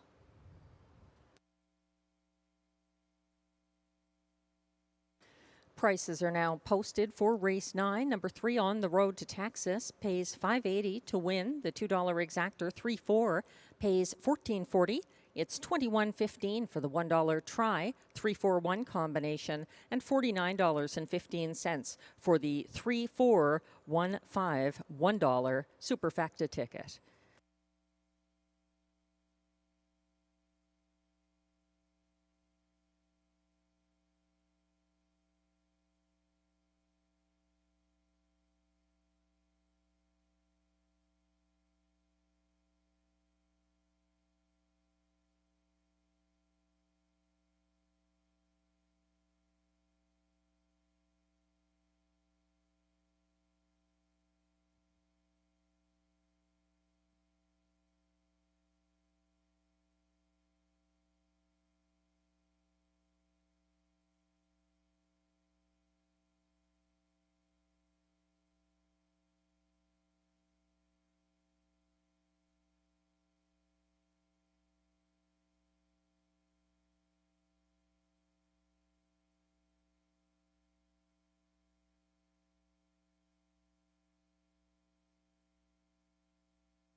The race 9 rundown is now posted. 1, Why Not Haas finished 3rd.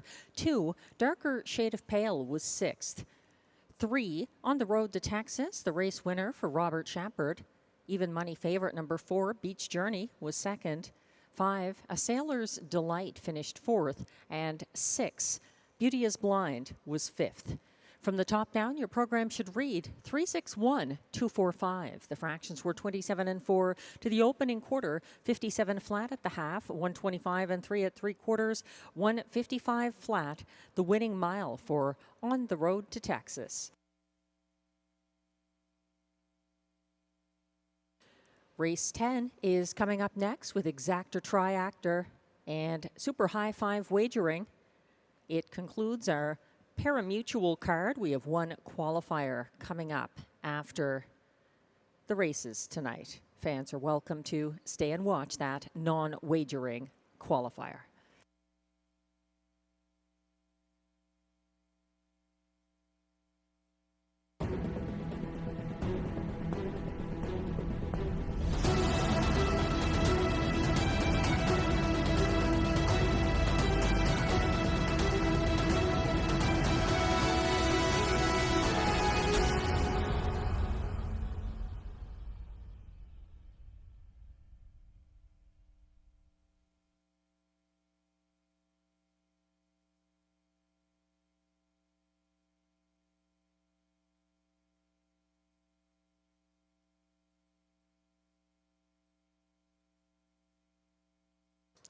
The race 10 post parade will be coming on track momentarily. I'd like to take another moment just to congratulate Brian and Amy Scott's daughters, Lauren and Catherine, representing Rideau Carleton Saturday night at Woodbine Mohawk Park.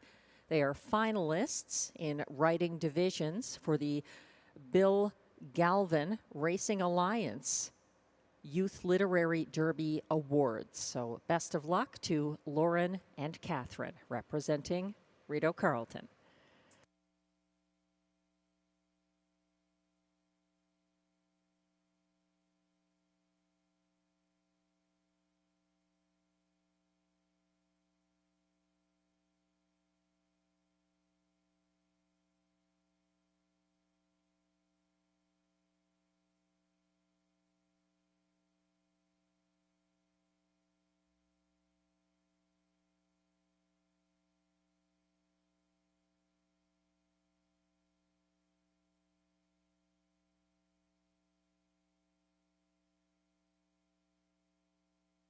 We're taking a look at track handicapper selections for race 10 from myself and Glenn Pearson. Glenn believes that C. Laird is due for a win for Vic Putty and Jimmy Gagnon in his second consecutive start at this track. He was a show finisher behind Frozen Hanover and Time to Dancing last Thursday. I'm using him for a place. I think the 6 Mickey makes some speed, going free-legged for his second consecutive start is interesting, and he's here at Rideau Carleton again with Pascal Berube in the bike for Marc-Andre Simoneau, a 3-time winner this season, and the current 9-5 favorite.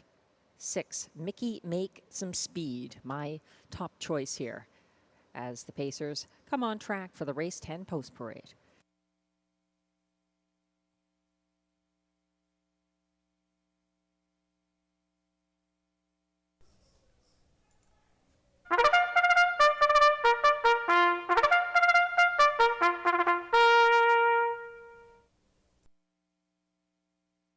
The race 10 post parade is on track now. These Pacers are non-winners of $900 per start in their last 10 or in 2024. The purse is $7,000.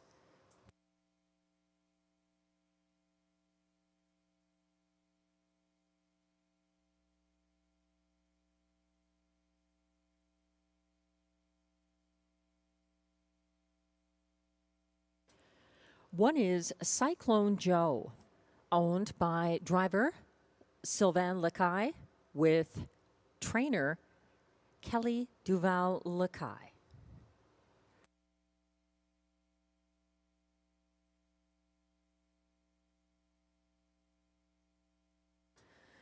Two is The Colt, owned by Don Lee with trainer Gordon Lee. Ryan Guy drives.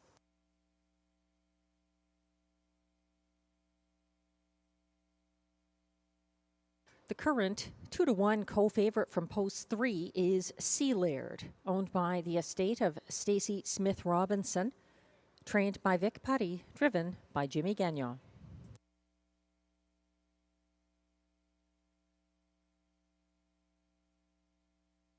Four is Dakota Senna, owned by a numbered Quebec corporation, trained and driven by Stéphane Pouliot.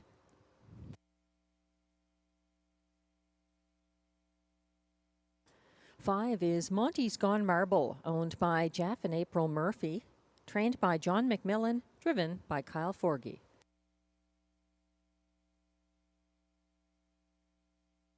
6 is the free-legged 2-1 co-favorite Mickey Makes Some Speed, owned by trainer Marc-Andre Simoneau, driven by Pascal Berube.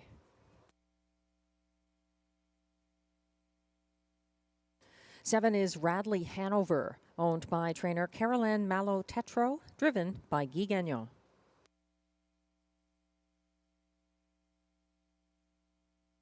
8 is I'm a Dude, owned by a numbered Quebec corporation, trained by Stéphane Pouliot, driven by Melanie Plourde.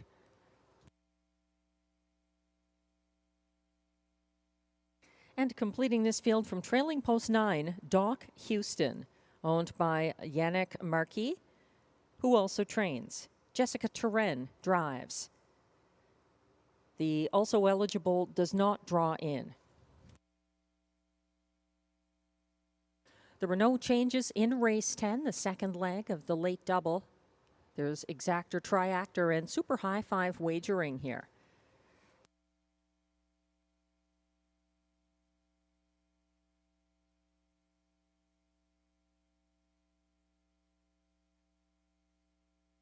We're taking a closer look at the 2-1 favorite and top selection of track handicapper Glenn Pearson, number 3, Sealaird. He battled a first over Trion de Vie around the first turn last Thursday at Rideau Carleton, and he had a second move, first over from the pocket at 3/4. He was edged out in the stretch, but a very game effort for Sealaird. Jimmy Gagnon staying aboard the show finisher, just a half length behind at the wire last Thursday at a similar classification.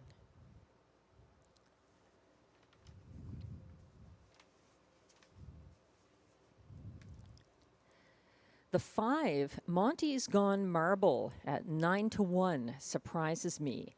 He paced a personal 1:52 and 1 mile here Sunday, his fastest ever mile of his career. He trailed throughout, but it was a compact, high-class field. He gets major class relief and a quick turnaround. 9-1 on 5, Monty's Gone Marble. Trainer John McMillan already a winner tonight with the trotter Donna Tover. Monty's Gone Marble, just a single win this year, but a fast one, 1:53 and 2 at Rideau Carleton.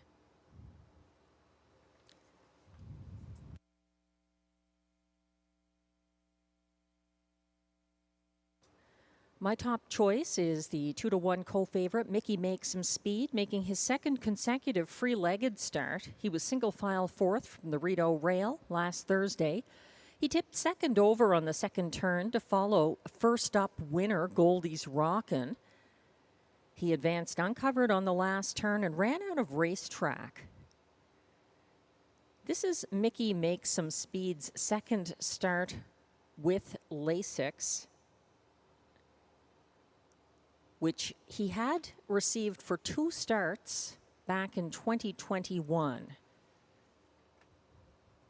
So it's his 4th lifetime start and second consecutive start with Lasix since back in 2021. That's a 6. Mickey Makes Some Speed.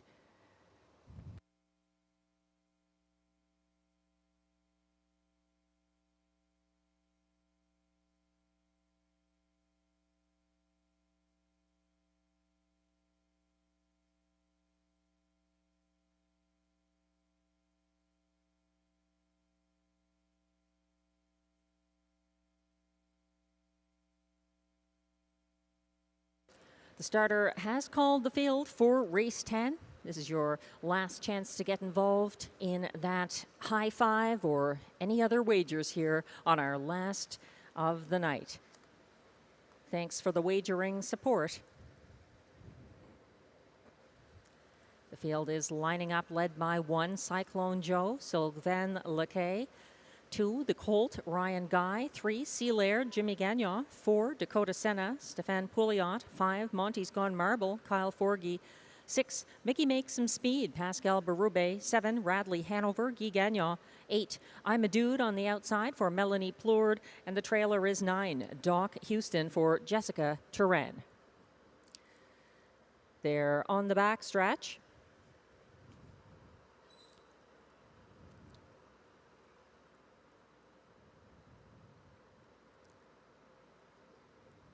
And they're off and pacing. Cyclone Joe storming out from the rail, and it's a 3-wide early battle. Dakota Senna between horses as Monty Monty's Gone Marble was leaving 3 wide and now back pedals to settle in third behind Cyclone Joe up front and leading the way for Stéphane Pouliot. That's Dakota Senna. Single file to the opening quarter at odds of 11-1 and reaching that point in 27 flat. Dakota Senna keeping ahead of Pocket Sitting. Cyclone Joe down the stretch and following from third. Monty's Gone Marble just ahead of the Colt. Here comes the first over move from C. Laird, who is fifth and advancing. Following that cover, second over from seventh is Mickey Make Some Speed. Caught in, the Colt is further back as the field heads around the second turn. Third over from the back of the field now is Mickey Make Some Speed, as it looks like Monty's Gone Marble has been flushed out and he is up past the half that was reached in 57 flat. He's second outside of Dakota Senna and challenging for the lead as Cyclone Joe follows from single file third. Moving up the cones into fourth is the Colt, and second over but gapping cover out there in fourth now is C. Laird. Further back, third over past 3/4 reached in 1:24.4. Mickey Makes Some Speed looks to tip 3 wide, caught in near the back. Doc Houston also gearing up from the back. Radley Hanover might have something late. Not I'm a Dude tonight. They're coming down the stretch and Dakota Senna's lead quickly evaporating. Cyclone Joe up the cones. Cyclone Joe is going to pull the upset over Mickey Makes Some Speed and possibly Radley Hanover up for show in 1:54.2.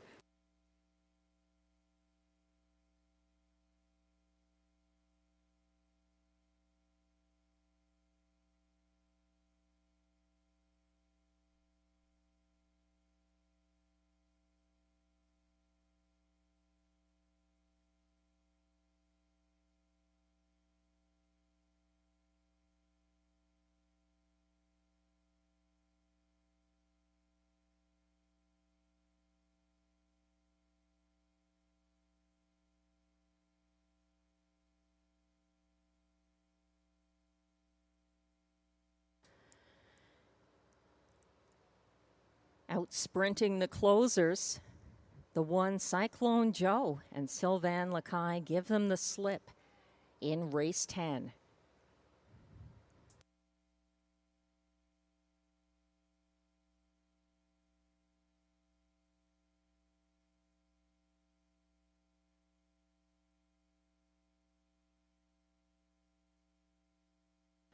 Unofficial race 10 results are now posted. The winner, number 1, Cyclone Joe for Sylvain Lacaille. Odds of 9-1. Second was 6, Mickey Makes Some Speed.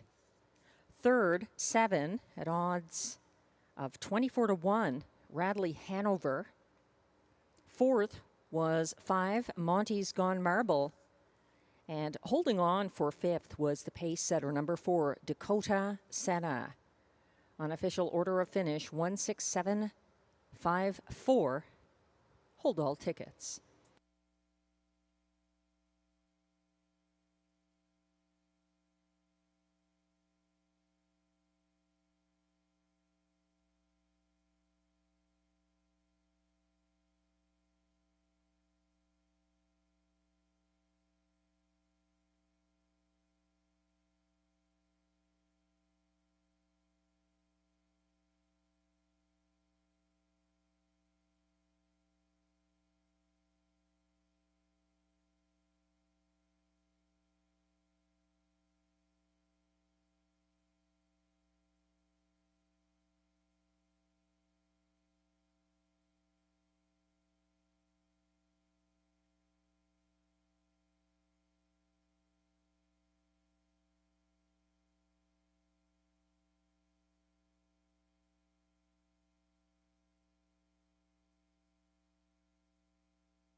Now returning to the Rideau Carleton Winner's Circle, unofficial Race 10 winner, number 1, Cyclone Joe.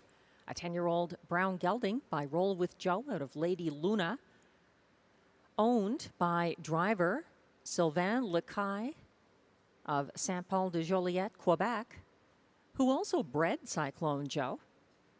The winning trainer, Kelly Duval-Lecaille.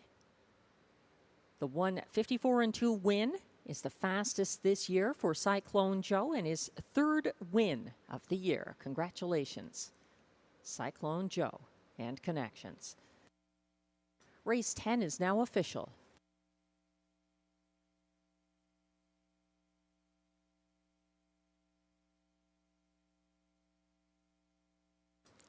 Prices are now posted for race 10. Number 1, Cyclone Joe pays $21.10 to win. The $2 exactor, 1/6, pays $91.10. The $1 pick 3 sequence ending here, 3 of 3, returns $92.35, and it's $1,441.10 for 4 of 4 in the $1 pick 4 sequence ending here. The 20-cent Super High 5 has a carryover of $2,312.15. The 20-cent Pick 5 has been hit. I'll cycle back to that price. The $1 try, 167, pays $669.80. The $2 late double, 3-1, returns $108.90.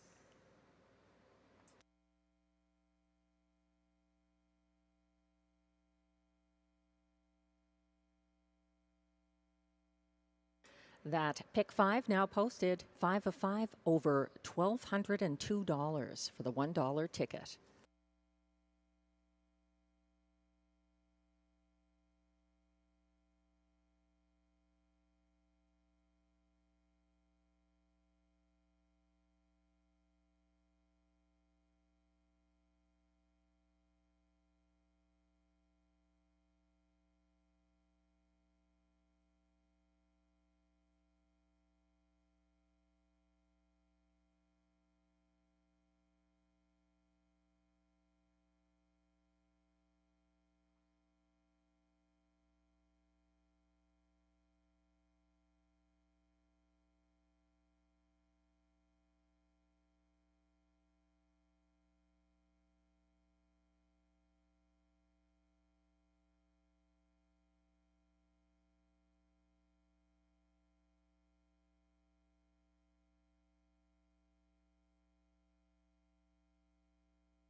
The race 10 rundown is now on screen. Number 1, Cyclone Joe, the race winner for Sylvain Lecaille. 2, the Colt was 7th. 3, Sea Laird was 6th as beaten 4-5 favorite. 4, Dakota Senna was 5th. 5, Monty's Gone Marble, 4th. 6, Mickey Makes Some Speed was 2nd. 7, Radley Hanover was 3rd. 8, I'm a Dude finished 8th. And 9, Doc Houston was 9th. From the top down, your program should read 176542389. The fractions were 27 flat to the opening quarter, 57 flat at the half. 124 and 4 at 3/4, 154 and 2, the winning mile for Cyclone Joe. concludes our parimutuel racing tonight. There's one qualifier coming up. And it's time for one last reminder for our bettors that the race date originally set for Sunday, October 6th, has been moved to the same post time of 6:30 p.m. on Tuesday, October 8th. We hope you can join us, and that is just a one-time thing, as there's a run for the Cure event at the track on Sunday, October 6th. So the racing must move to the Tuesday.